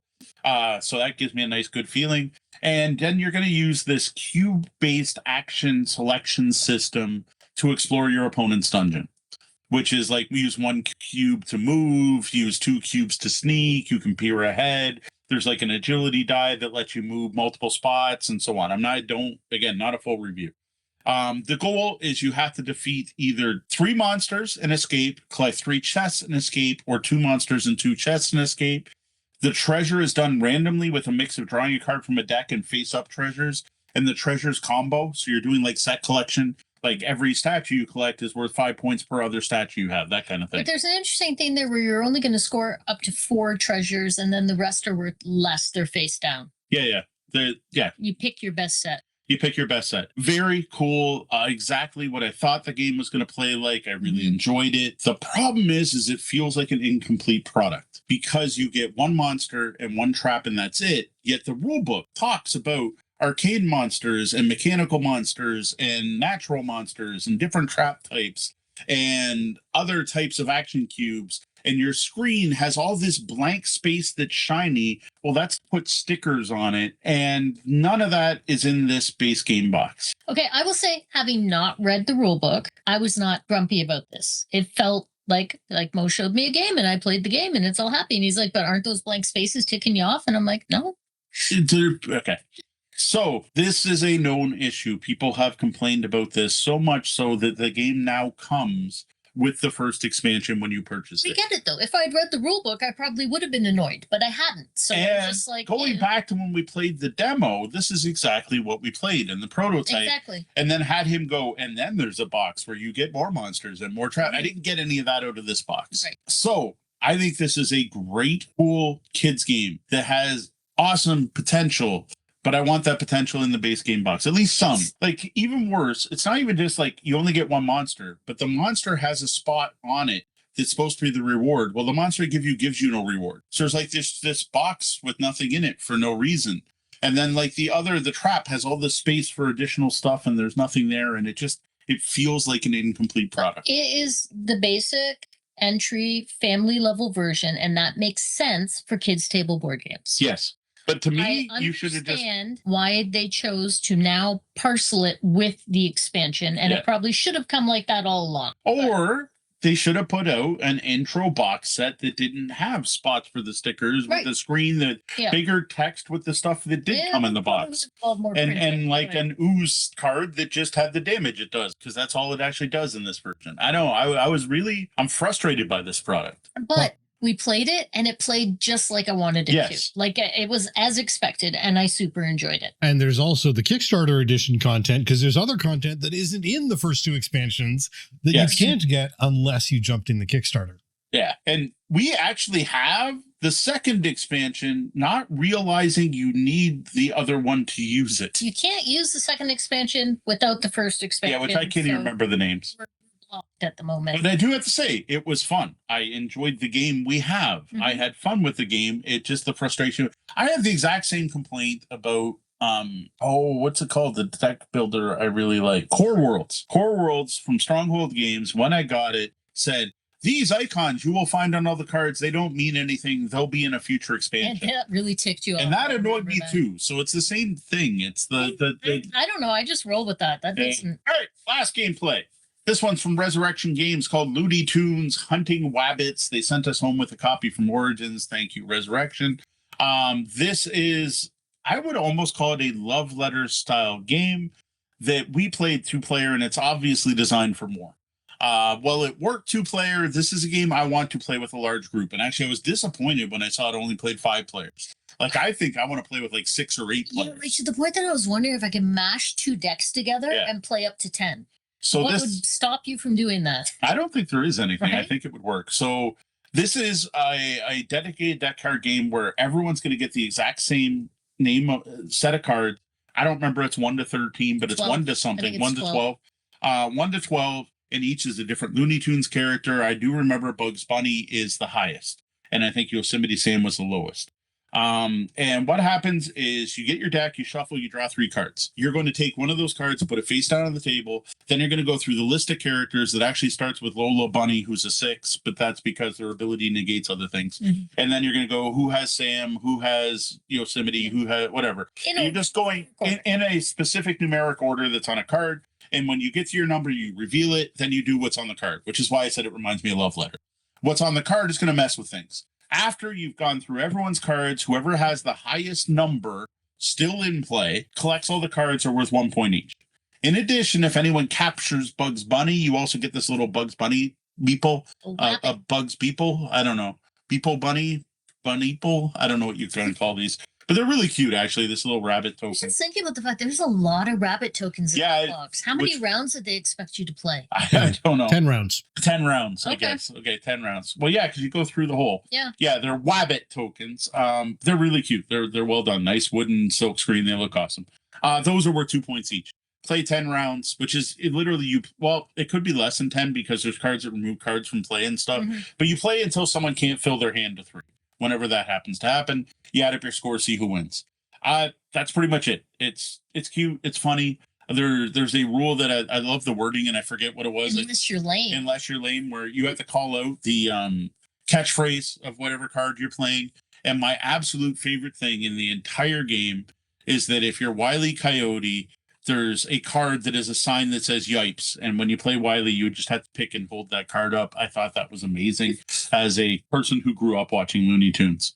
And yes, we were in the middle of a public bar, and I did every voice I could while playing that game. So it definitely did have that effect. I know I wasn't drunk. I'm curious to play it with our kids because they have no Looney Tunes. Little. I don't know how much they have, and if you're not attached to the theme, are you going to enjoy this game? That's the science experiment. Yeah, I'm not sure.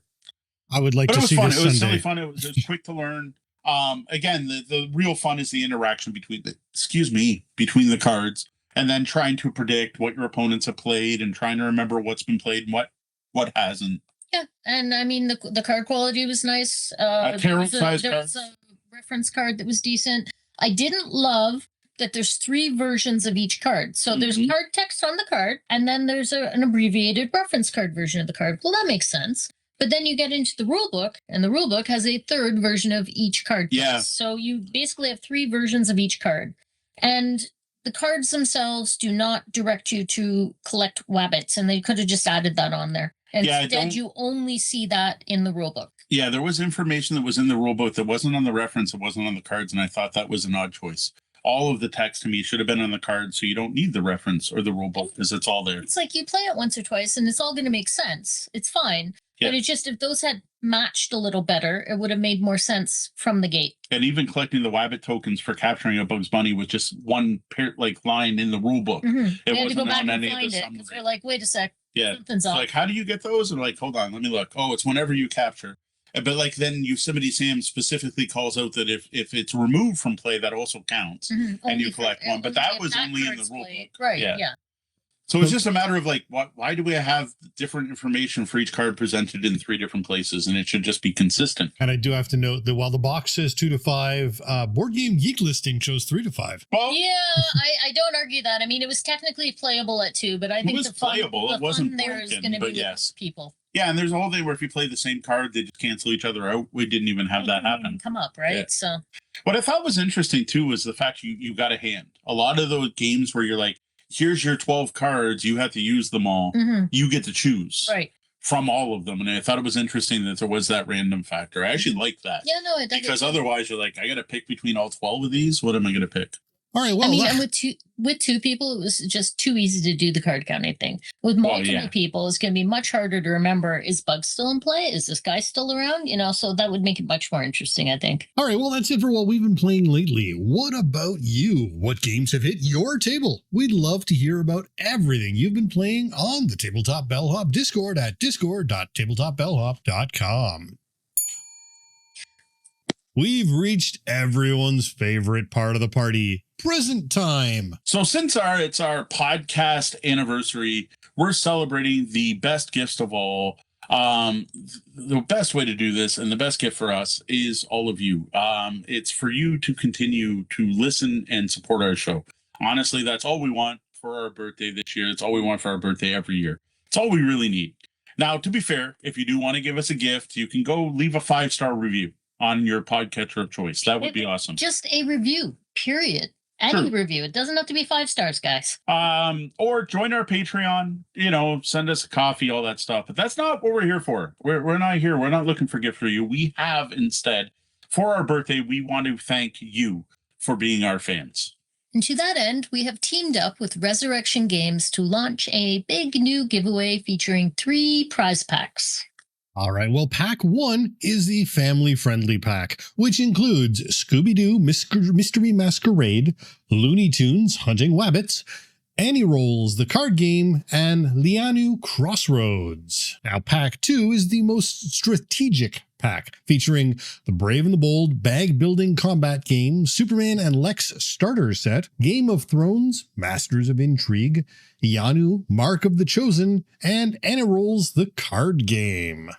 Now, the final prize pack is the Hall of Justice pack, featuring the Brave and Bold Bag Building Combat Game, Combat Vault, featuring 8 DC heroes and villains. Now, this giveaway is open to residents of the U.S. and Canada only. Sorry, fans overseas, but I don't know if you can see Brave and Bold behind me. It's a pretty dang big box. Resurrection Games will be taking care of fulfillment. And you can head right now, though stay till the end of the episode, to tabletopbellhop.com/giveaway to enter.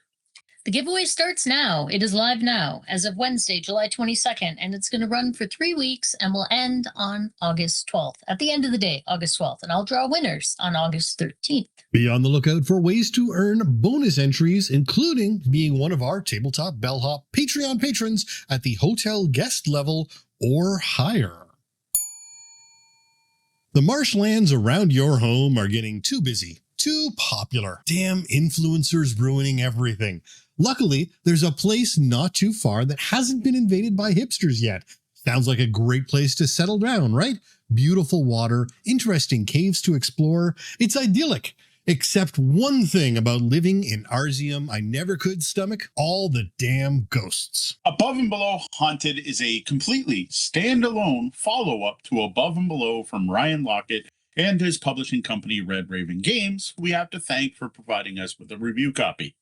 As usual for Red Raven Games, Ryan did all of the artwork as well as the game design, and this game shares the same look and world as many of their other games. So this new version of Above and Below was released back in 2025 in celebration of 10 years of Above and Below, which makes me feel old because it does not feel like it has been 10 years since I first played that game.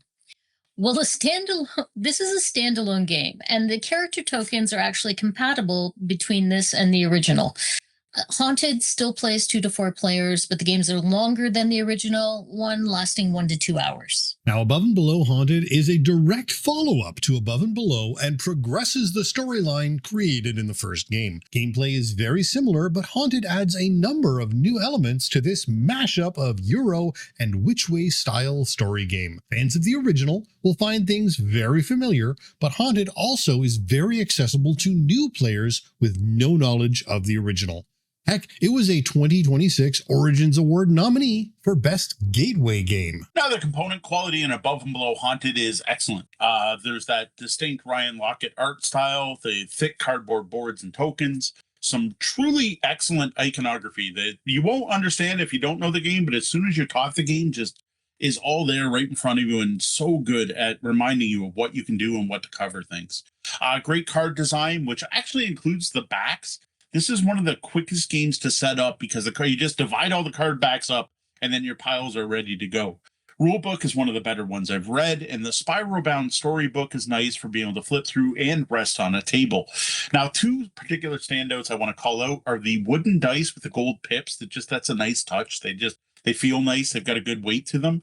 And the ghost meeples, which is something new to this version of Above and Below, which feature metallic highlights. Those ghost meeples are so flippin' adorable, and anytime we play it, people come over to check them out. You start off a game of Above and Below Haunted with 3 villagers, some starting coins, 1 mighty brew, and a building with 3 beds. Each turn, you're going to use those villagers to take actions, and after each action, the villagers you've used become exhausted.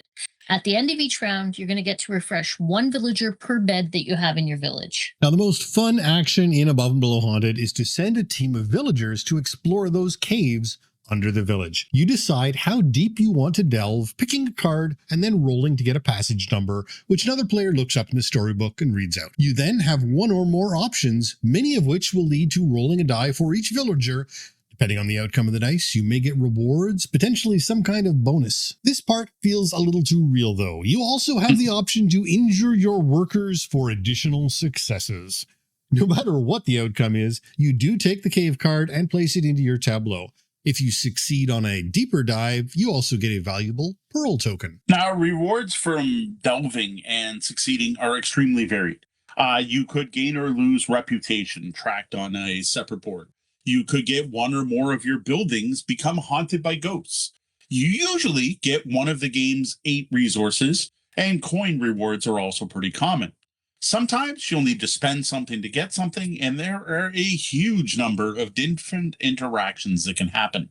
Some encounters will give you a card from an adventure deck, which can make changes to how the game plays going forward, or give you new action options on later turns.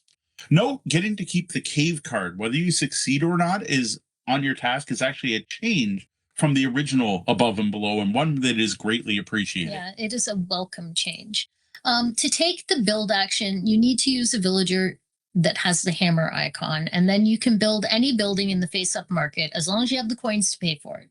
Buildings include above-ground houses and below-ground outposts, but you can only purchase an outpost if you've already have an explored cave card sitting in your tableau. So you have to have done one of those explorations. Buildings can give you more beds, or provide harvesting spots for resources, or give you endgame scoring, or provide boats that can help when you go exploring, or they can generate coins and improve your income, and more. Now, you get more villagers by taking a higher action. You need to use a villager with a quill to take this action, and when you do, you select one of the 5 available villagers and pay their cost in coins. The new villager starts off exhausted. Available villagers are split into 2 groups. The first group is cheaper, but they took a shortcut to your village by passing through a haunted swamp, and they bring a ghost with them, which you have to place into a building. The other group costs more, don't bring any ghosts, and provide you with a mighty brew. Now, we've mentioned the 2 main ways you are going to get ghosts in Above and Below Haunted, through exploring the caves and by hiring villagers who took the shortcut. Well, what can you do about all these ghosts? Well, unfortunately, you can't call Ghostbusters, but you can take the Banish action, which requires a villager with a quill. You take one of the ghosts on your buildings and go haunt one of your opponent's buildings with it, getting a reward based on what building type you haunt. But all the other ghosts are then just removed from your play area. The final action that you can take in Above and Below Haunted is to labor. For each villager you use when you labor, you gain 1 coin, plus you get to harvest 1 resource from one of your buildings. When you use villagers with the hammer icon to labor, you can take two resources from your buildings. There are 8 different resources available, grouped into 4 different rarities, with 2 resources at each rarity level. Now, when you collect resources, you can store them on your player board. Resources are added left to right, matching resources are stacked.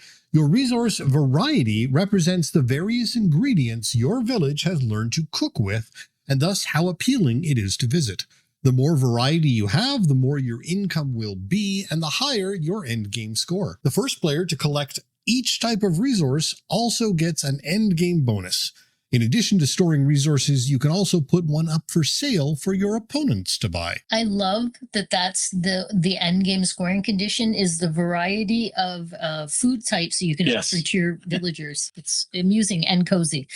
Now, after everyone's used up all their villagers and can take no more actions around ends, you're going to lose reputation for every ghost you still have in your houses. And if it's the end of the 7th round, the game ends. If not, you're going to refill the village ward. Players rest their villagers or give them mighty brews. Everyone collects income based on their resource variety. Buildings that generate resources get new tokens. First player passes to the left, and you continue playing.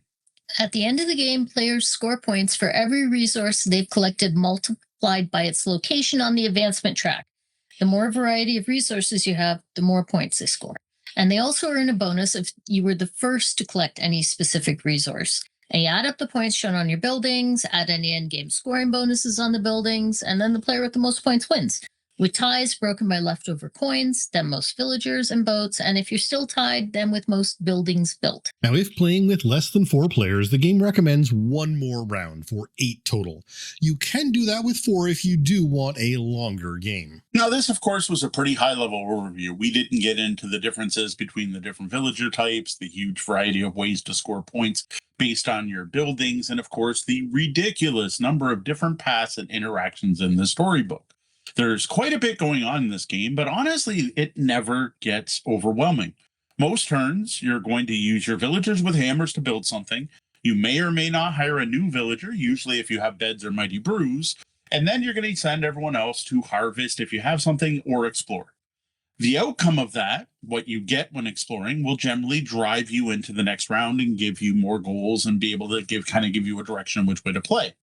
This is a game with a really nice flow to it, and I find there's very seldom a lot of AP or analysis paralysis, because there aren't really a lot of different actions to take. It does have a really nice flow to it, and it is over far quicker than you would imagine.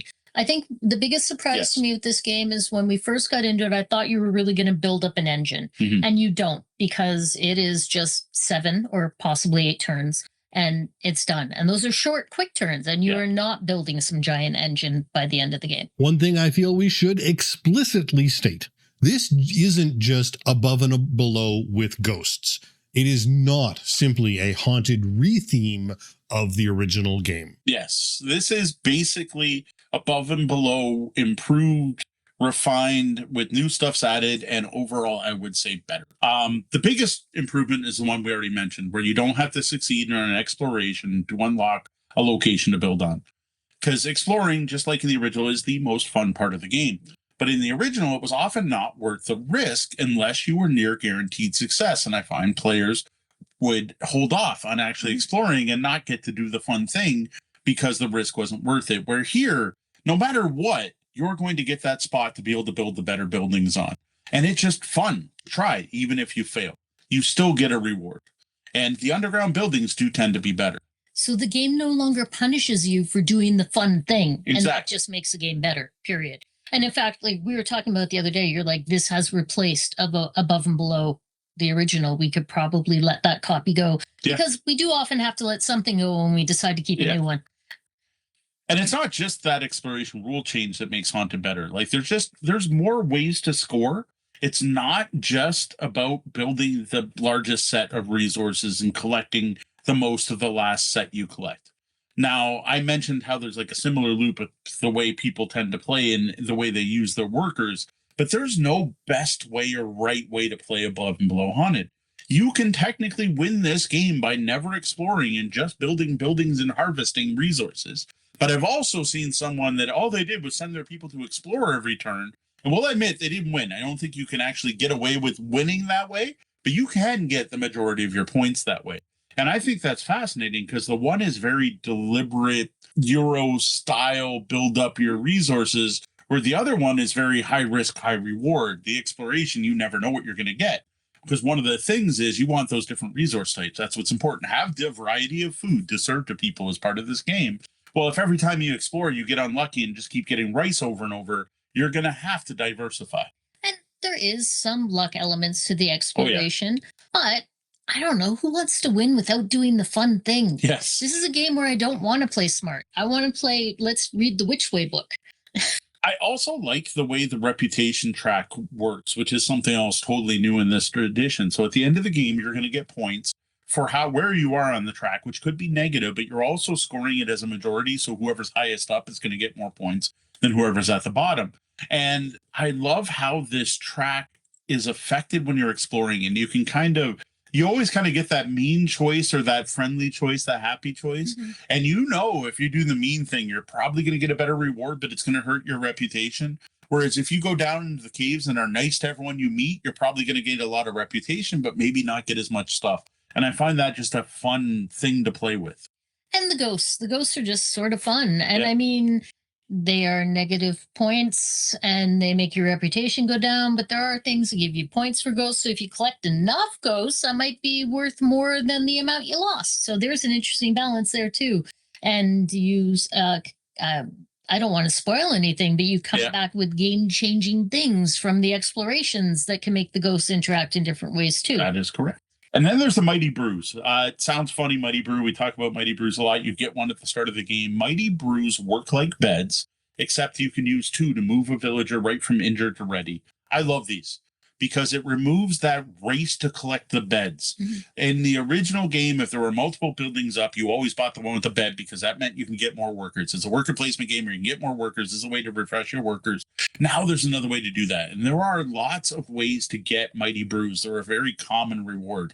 And it lets you focus on buying more interesting buildings while allowing you to also have more villagers and more actions. And I think those choices of when you spend your Mighty Brews are some of the more interesting choices in the game. And then you already mentioned the adventure deck, and I love that because it added a bit more feeling of permanency and continuity to the game. Mm-hmm. Because now you will go explore and change something. And you can run into someone who will send you on a quest and you'll take a card. And then later, you can use that card as an action to complete that quest. That kind of stuff just didn't exist in the original game.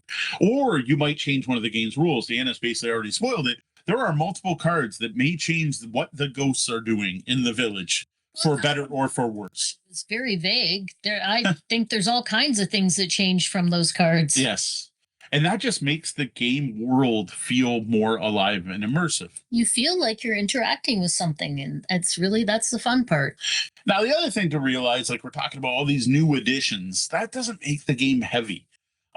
This is still a rather light game, and like Tiana mentioned, that might disappoint some people.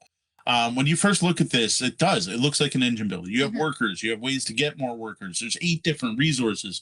There's a track where you're going up and down, and you just kind of expect a certain style of heavier spreadsheety type game. And that is not at all what either version of Above and Below is. Like, some buildings do provide resources, but there's really no system to set up combos or even set up something in one turn that's going to pay off later. Like, I've run into multiple heavier gamers who play this and just wanted more. We played that first game Above and Below, and we were we had to pause it and go do an obligation. We had a time dinner, and then we came back and finished the game. And the first part, when we had first gotten into it, I thought, I'm getting into this big engine builder, and I'm really excited about it, and I'm seeing some synergies here, and I'm thinking of things I want to do. And then we came back, and it very quickly wrapped up, and I went, I'm not sure how I feel about this game. I need to think about this for a bit. Now, with further plays, I decided I love it because I love doing the fun thing. But it did not meet my expectations on that first play. Yeah, and one thing I was noting, going through comments and reviews and people's discussions of it, is that a lot of adventure gamers don't feel like that story that you're getting when you do your delving is enough to connect with them. It just doesn't feel like a cohesive enough story is being built to engage you. And it's just kind of some text that's in there that gets read out that slows down the game, but doesn't actually matter. Oh, well, I thought it was nifty. Yeah. And again, most people I found feel similar to this game as they did about the original. Yeah. With enough people, like Mo said earlier, feeling like it was enough to upgrade and ditch the original for this one. But if you didn't like the original, you very well may not like this one either. If me telling you there's a Which Way book in this game does not excite you, you can just move along now. Yeah, in a way. Sure. But the whole thing is, it's not a Which Way book. Like there's no end. There's no story. This isn't That's a legacy game. You're not going to get to a conclusion. There's no evolving story. There's no overarching plot. But you do get to make choices. But what this really is, and this is for the RPG folks, this is a book of random encounter. You're going to go down into the cave. You're going to have a random encounter. You're going to get punished or rewarded based on the choices you make and how well you do on your die rolls. But you're not getting the whole kingdom is falling or something. Now, I will admit, I know that what Ryan Lockett does with his worlds is there's probably something going on there. If you play enough, you might at least learn that, like, maybe this faction doesn't like this faction. There's a reason. But don't expect a full story experience. You are getting little snapshots of things happening in this world. I did feel as we played more that the world was being revealed to us. There was a cohesive world there that we were having interactions with. The other thing I thought was fascinating, we didn't mention this above, is almost all of the interactions are written by different people. Mm-hmm. And every encounter gives credit to who wrote that encounter. And I just thought that was really cool. Now, one of the things I did think was better in this, so it didn't feel as disjointed, though, was that adventure deck. That adventure deck has 40-some cards, and they really do give it that feel that what you did mattered. But again, it matters for that game. That's it. Next time you play, none of that carries over. Again, This is not a legacy game. It's not an adventure game. Not a campaign game at all. Now, where this has been a big hit with us has been people still new to the hobby, which fits well with that Origins nominee. I didn't even realize this game was nominated for an Origins Award until I was doing the research for this review earlier this week. And I was like, oh, wow, best gateway game, really? And I had to think about it because I don't think of it as a gateway game. But again, when I went in, I was expecting heavier, including the original. I can literally see the originals right there. And I remember the original going, no, this is more about the story and the experience and trying to collect resources. It's not a big engine builder. It's not a big, heavy game. But it still looks like it.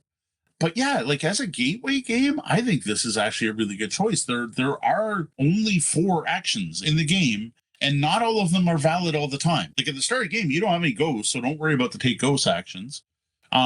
So you're either building, you're hiring people, or you're going exploring. Hiring people is pretty straightforward. And while exploring is a fun thing, so you probably want to save some people to do that. And it has a good learning curve. It does. I feel.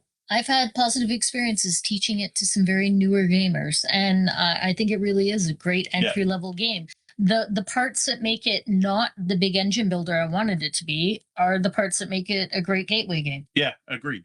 And then when you play 4 players, it's even more so because you only start with a builder. And the game basically is telling you, first turn, build something. And there's also other encouragements to build on the first turn. How does replayability line up with the original? To be fair, I'd say it's about the same. On my first and second play, I had the exact same encounter. The odds of that aren't very good, but I made the other choice. And there are hundreds of them. So I don't know what the actual odds are that the second time I played the game. The book is not small. The book is not small. And there's a lot of cards that you're randomly generating numbers on. Unless you're playing it unless you are playing it in close proximity in time, like you play it a bunch in a row, you're going to remember, oh, when I picked X, Y happened. But eventually you have 2 choices. You're not going to remember exactly what each one Or if you do, you're just going to choose the other choice. Yes, eventually. Most of them are more than 2 choices. Most of them, there's a choice and then another choice, and then you're making a die roll. Yes. There are a few that are basic that are just do this or this. And I just choose a different thing. Or if you happen to get that one, you know what the better reward is. That's your reward for system mastery and playing the game a lot. I would say it's a little more than the original game. I don't know. I didn't do the research to find out if there's more passages in this. But I will say the adventure deck changes up gameplay a lot more. The adventure deck. That adventure deck can totally change how you're scoring points partway through the game, it really adds to replayability. And it adds more quests. Yes, like I said quests and things you can kind of do. Now, we've already said it. If you already own Above and Below and you like it, it's not just pick this up. Very similar. There's enough new stuff going on here to keep you entertained. And it's not just to be fair, if they had just put out Above and Below 2nd edition with a totally new adventure book in it, that probably would have been enough for me to want to pick it up. Just the adventure book. But you're not only getting a whole new adventure book with, yes, a haunted theme. There's more ghosts and spooky stuff. No, it's all spoopy. There's nothing scary in this. That's probably worth noting with a name like Haunted. A little bit creepy. Yeah, there was some creepy stuff. But not... eyeballs in the dark and maybe some slimy stuff now and then. Monsters in the Deep. Monsters in the Deep is kind of the theme, yeah. If you played Above Below, though, and weren't too impressed, Give Haunted a try if you can. Like if it's at, if there's a demo copy or you see it at a con or you want to try it out, because there is a little bit more meat here. I think like the heavier gamers are going to enjoy this more than the original, but just don't expect a heavy, spreadsheet game. It's just not that kind of game. This is a casual, cozy game about improving your village and serving food so people come and visit. It's kind of a nice mashup between actually getting to play a strategy game and doing have fun and experience the Which Way Elements game. Yeah. They join together nicely. All right, well, did you love the original Above and Below? Have you given the Haunted version a try? Stop by our Discord and let us know your thoughts on Above and Below, haunted or not haunted, at discord.tabletopbellhop.com. If you grew up anywhere near Detroit in the 80s, 5 minutes, please, just 5 minutes, would trigger a strong memory. It was the start of a long-running advertisement for the Detroit Zoo. While zoos can be cool, wouldn't it be fun to build your own ethical zoo with a focus on conservation efforts? I mean, aside from having to clean up after all the animals, that's never the cool part. Get going, Melvin. Well, you get to do exactly that. Well, not the cleaning poop part. In Sanctuary, an Arc Nova game from Capstone Games, who let us keep their demo copy after getting to try it at Breakout Con. So thanks for that. Sanctuary is a standalone follow-up to the particularly heavy Arc Nova from 2021. A game with a weight of almost 4 on Board Game Geek, a usual playtime of over 2 hours, even with experienced players, and a game that is currently rated number 2 in the world by hobby gamers. Sanctuary takes the core concept of Arc Nova, its unique action selection system that's used to build a zoo out of hexagonal tiles, and distills it down to something much simpler and much quicker. Sanctuary plays 1 to 5 players, with games taking about an hour to an hour and a half, and it sits at a much lower weight. Note lower. We still aren't talking a gateway game here. This is still a 2.8 on BGG. It's leaning towards the heavy end of medium, and it's probably worth noting that it's not nearly as popular as the original. Now, it's worth noting that the Sanctuary, at least with the users on Board Game Geek, is not nearly as popular, largely because of that lighter weight. But we have really enjoyed it, and we aren't the only ones. Sanctuary was recommended for the 2026 Kennerspiel des Jahres and was a 2025 Golden Geek Medium Game of the Year nominee. Now, for me, it wins out on an average game night because I can play like 2 games of Sanctuary in the time it takes 1 game of Arc Nova, and I can fit it in along with something else. So I can play, a game of Clank and then a game of Sanctuary. And both games kind of scratch that same kind of the Trailway Tycoon, Theme Park Tycoon, zoo building game. That said, if we're getting together, 4 of us, we're going to order some pizza and play an epic game night, I'd rather play Arc Nova. I want to grab the bigger game. But for my average game night and for pretty much most of our public play events, I love having Sanctuary. I love Arc Nova. It is probably one of my favorite games that I've played. But I'm going to get Sanctuary to the table a lot more. So I have been calling this my current board game crush. I have not grown sick of this game. I am so happy to be able to play it. Physically, Sanctuary comes in a smaller, standard, ticket-to-ride size box, and it has much less components than its bigger brother. There are a ton of hexagonal tiles, a really nice, very functional tray to hold them, 2-sided player boards, a dual-layered market track, a conservation board, a set of 4 action cards for each player, and a bunch of cardboard counters.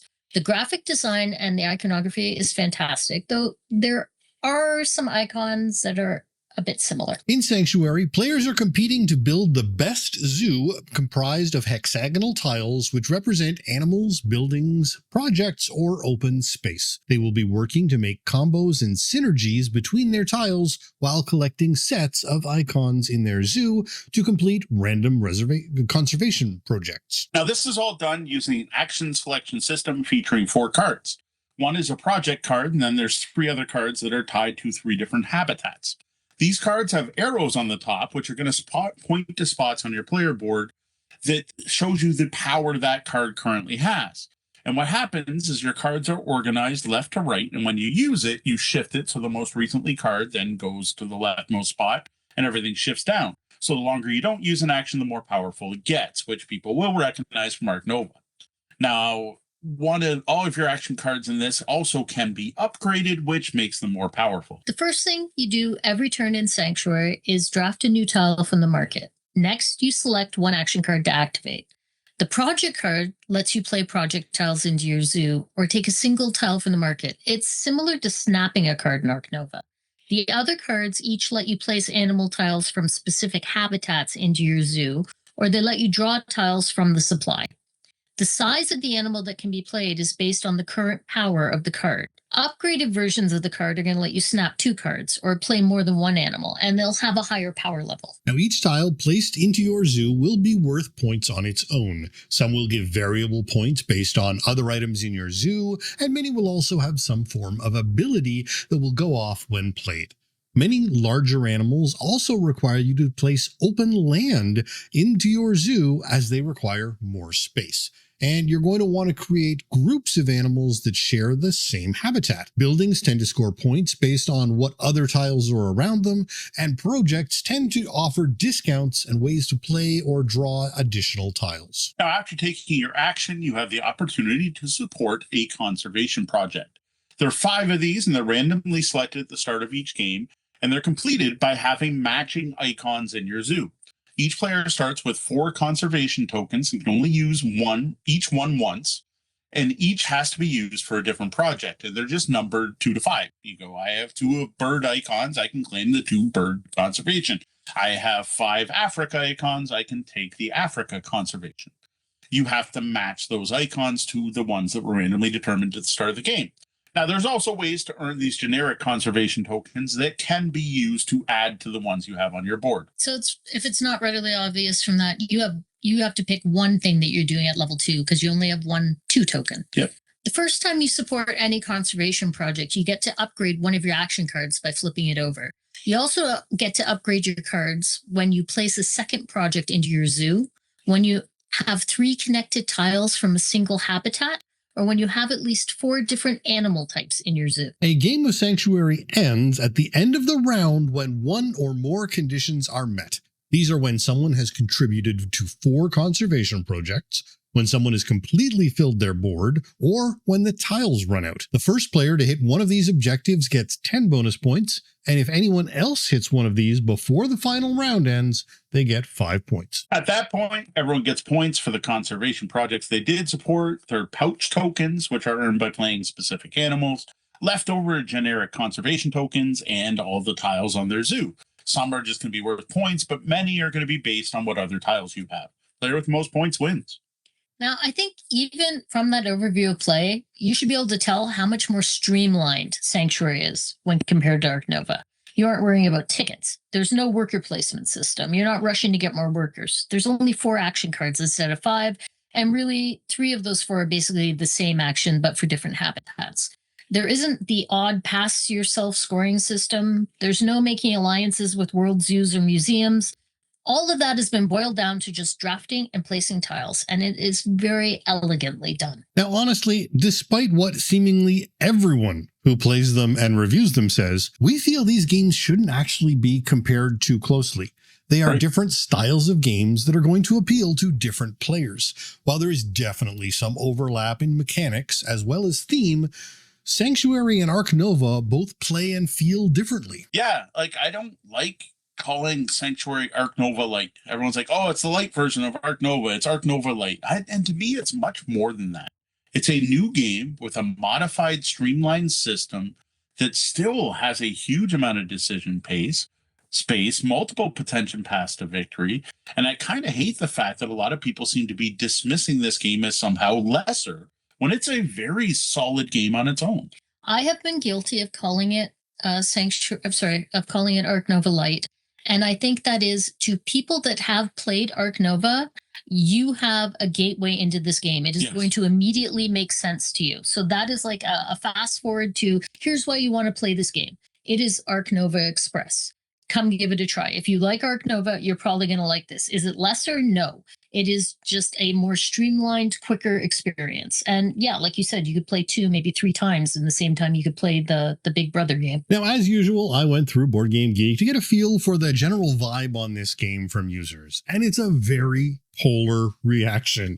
Mm-hmm. Generally, Heavier gamers think it reduces a perfect meaty game down way too much, while the lighter heavy gamers love that what it's done in making Ark Nova's concepts more accessible to folks who don't want that multi-hour Ark Nova slog. Opinions in this game, however, are almost all stated in relation to Ark Nova. But for me, what makes this one the winner, and I love both games, is that I'm going to get this one to the table more often. Yes. Yeah, because and a big part of that too is the setup time and the amount of component manipulation, which is something I don't think we've talked about often on the show, and something I think I need to start thinking about more when I'm playing different games. Because I can get Sanctuary set up and playing in minutes. It's really easy. It's shuffle all the tiles, shuffle a few cards, give stuff out, you're good to go. That tray that all the tiles sit in, make it just instantaneous. Yes, like you just put that out, right? There's really, you're drawing some random tiles to determine the conservation, and that's pretty much it. If you setup. put it away right, you're good to go. Yeah, you're almost good to go right from the start. Whereas Ark Nova, on the other hand, takes a significant amount of time to set up. But it's not that, though. It's also the amount of time, I would almost say wasted time, playing Ark Nova, dealing with little fiddly bits, finding the right token. My gosh, in that game, it's like, oh, I built the avian enclosure. Can you find me that? It's not that as much as the one specific card that's the, railway system or whatever, and you need to find the railway tile. Finding even the right size enclosure. Pass me a 4, pass me a 3. Can you give me a 2? The moving and manipulating of cubes and workers with the worker placement board. The multiple tracks for your score. Like all those just little pieces you have to move. Takes up a huge amount of time. It's the thing that if you were playing a digital implementation of it, this game would be like half the time. Which is why there is a huge community of people playing Ark Nova on Board Game Arena. That is actually the preferred place for people to play. And yes, if I'm comparing this to Ark Nova Digital, I probably can't play 2 games of Sanctuary when I can play in one of digital. But I'm going to compare physical games because that's what we like to talk about. And then there's cleanup. Like, honestly, packing up Sanctuary, while you're packing it up, mix up the tiles, then the game's ready to go next turn. You just grab everyone's player pieces and put them in a bag separate, and then toss all the game setup stuff in another bag. As long as you remember to randomize those tiles as you put them away. When you're putting away, shuffle all the tiles. When you're putting away, that's it. Now, I do have to admit something here. This game is definitely not for everyone. It is not a light gateway game. It is not for every gamer. This is an example of a gamer who had not played Ark Nova and had no idea what Ark Nova was. So the first time I actually learned Sanctuary, Deanna played it before me. She's the one that taught me how to play this. I was enjoying it so much that I totally missed that someone else playing was not having fun at all. They were one of the gamers who probably might have enjoyed Ark Nova more because they were into heavier games. But I was so sucked into trying to figure out what tiles I wanted to play in what order, while having to deal with not having my cards at the right power levels yet. And how can I try to get a thing and make sure I can get the mated pairs and all the things I was trying to do. I totally missed it. And I feel terrible because I was one of the hosts at that event. So it just goes to show how distracted I was by this game. Mo had to step away to do something else, and I took his space in the game, and I noticed that this person wasn't having a good time. And I took a poll. I said, do y'all want to continue with this? And there was someone else at the table, too, that said, it's okay, but I'm not loving it. Yeah. So, we've talked about this before. You can pause a game or stop a game and walk away from it, right? And it's supposed to be a leisure activity. I will say that was my worst play of the game. My worst time I had was that first time. And it wasn't, I'm not saying because of this, because when we came back, we stopped. But I was loving it and obsessed with trying to figure out the combos. But it was my worst because everyone after has been better. And the more I get to know the decks and the more I get to figure out how to optimize and the more I learn I need to leave space for things and how I should group things, the better the game has been. There's a lot to discover here as you play it. And it's more of a discovery curve than a learning curve because you can play it out the gate with very low learning curve, but it's that discovery curve of it just getting more deeper as you play it. Yep. Now here's another amusing Sanctuary story, more positive than the last one. Apparently playing this game quite a bit since getting it home. We haven't played nearly enough because we got to play with someone when we went to the Spring Gamers Retreat put on by what are they called? I'm blanking here. Springwood Cottage Resort. Springwood Cottage Resort. That's on the Changeling Gaming. There you go. The Changeling Gaming thing. We played with someone who had played the game over 100 times. And well, I've got to say right now, this game can be played 100 times and you're not sick of it. That is amazing. Fair. This yes. person was having a great time and still loving it.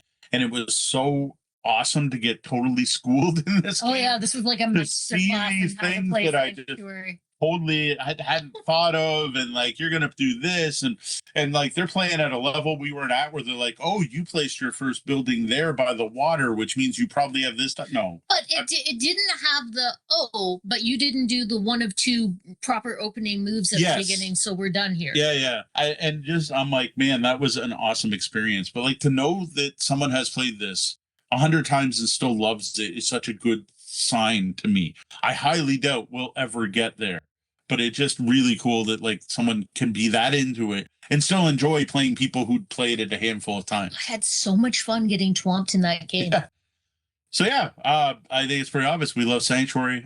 So glad we got to try it. Copy home from Breakout. This is just a really solid medium to a little heavy side Euro with very elegant, streamlined rules that also happens to be based on the core concepts from the number 2 game in the world right now. Ark Nova. Like, yes, I love Ark Nova, but I also really dig Sanctuary, and it has a lot of advantages over its big brother. The main one being that it's quicker, easier to get to the table, more accessible for a larger gaming audience. I think I've made this clear. I love this game.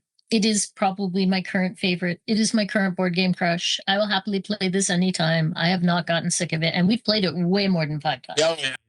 We did way more. And I gotta admit, I'm still surprised. I actually thought Deanna still preferred Ark Nova. I would be like, I like it, but I'd still rather sit down with Ark Nova. No, because Ark Nova is I have to fight with people to get them to come play it. And this, I can get people to play. Yeah, again, what is the best board game? It's the one that hits the table. Exactly. That's the shirt I'm wearing. Oh, you got the shirt. I got the mug. There you go. It's totally planned. Now, the one takeaway I do want people to take, again, like Sean pointed out, everyone likes to compare this game to Ark Nova.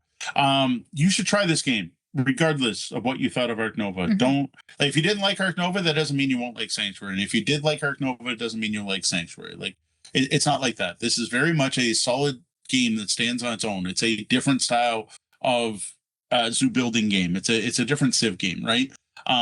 It's Sim City versus Railroad Tycoon, whatever. I don't know. I know people who adore Ark Nova that dislike this because it doesn't have the meat on it. It doesn't have the depth.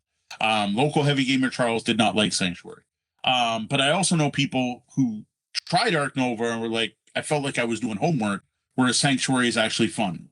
And I've seen the opposite, where someone is a huge fan of Ark Nova and is like, sure, I'll play Sanctuary. If I've got 2 hours, I'm playing Sanctuary. If I've got 4, I'm playing Ark Nova.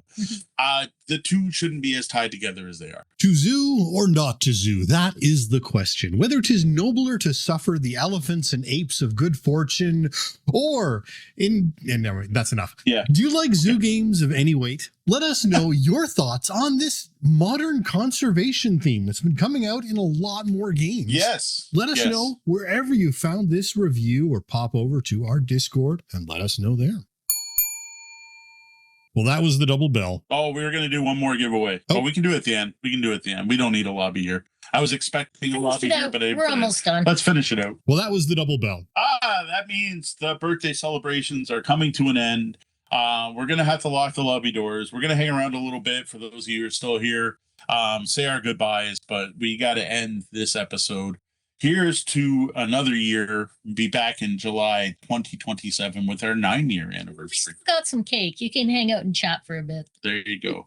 Before we start locking things down, let's take a moment to thank some of our Tabletop Bellhop Patreon patrons, all of whom we have appreciated for all the years they've been able to contribute. Yes.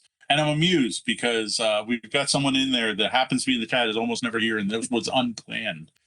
We probably should have did the thank everyone since it's a birthday episode, but we're going to just thank 6 of you, 2 each, starting with Mr. Evil John. Thank you, John. Brian Kurtz, fantastic to see you back again. Thank you very much for all your years of support. Thank you, Chris Leary. David Hutchinson, if you send me questions every day, maybe we'll get to one of them.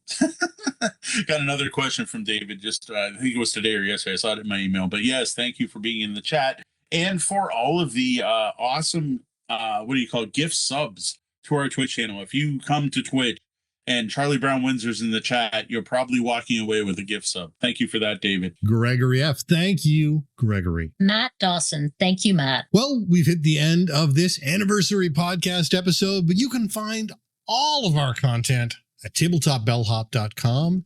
And if you like our content, we crave your appreciation. And we even got a brand new review tonight while we're recording this. That's awesome. Let us know wherever it is you find us. Well, I will let you in on a little secret, Sean. That's probably because I offer people bribes.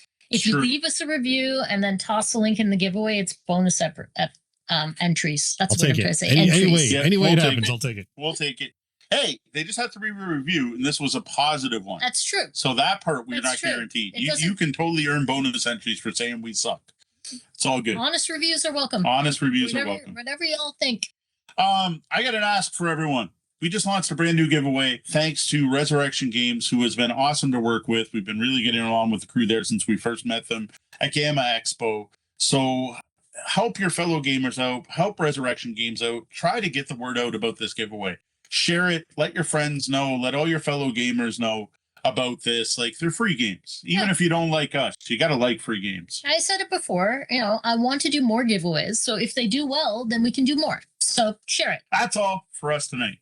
For the Tabletop Bellhop Gaming Podcast, even after 8 years, I'm still Sean. I'm Deanna. I'm still Mo, I think. Yeah, I think I'm good. Thank you. And game on.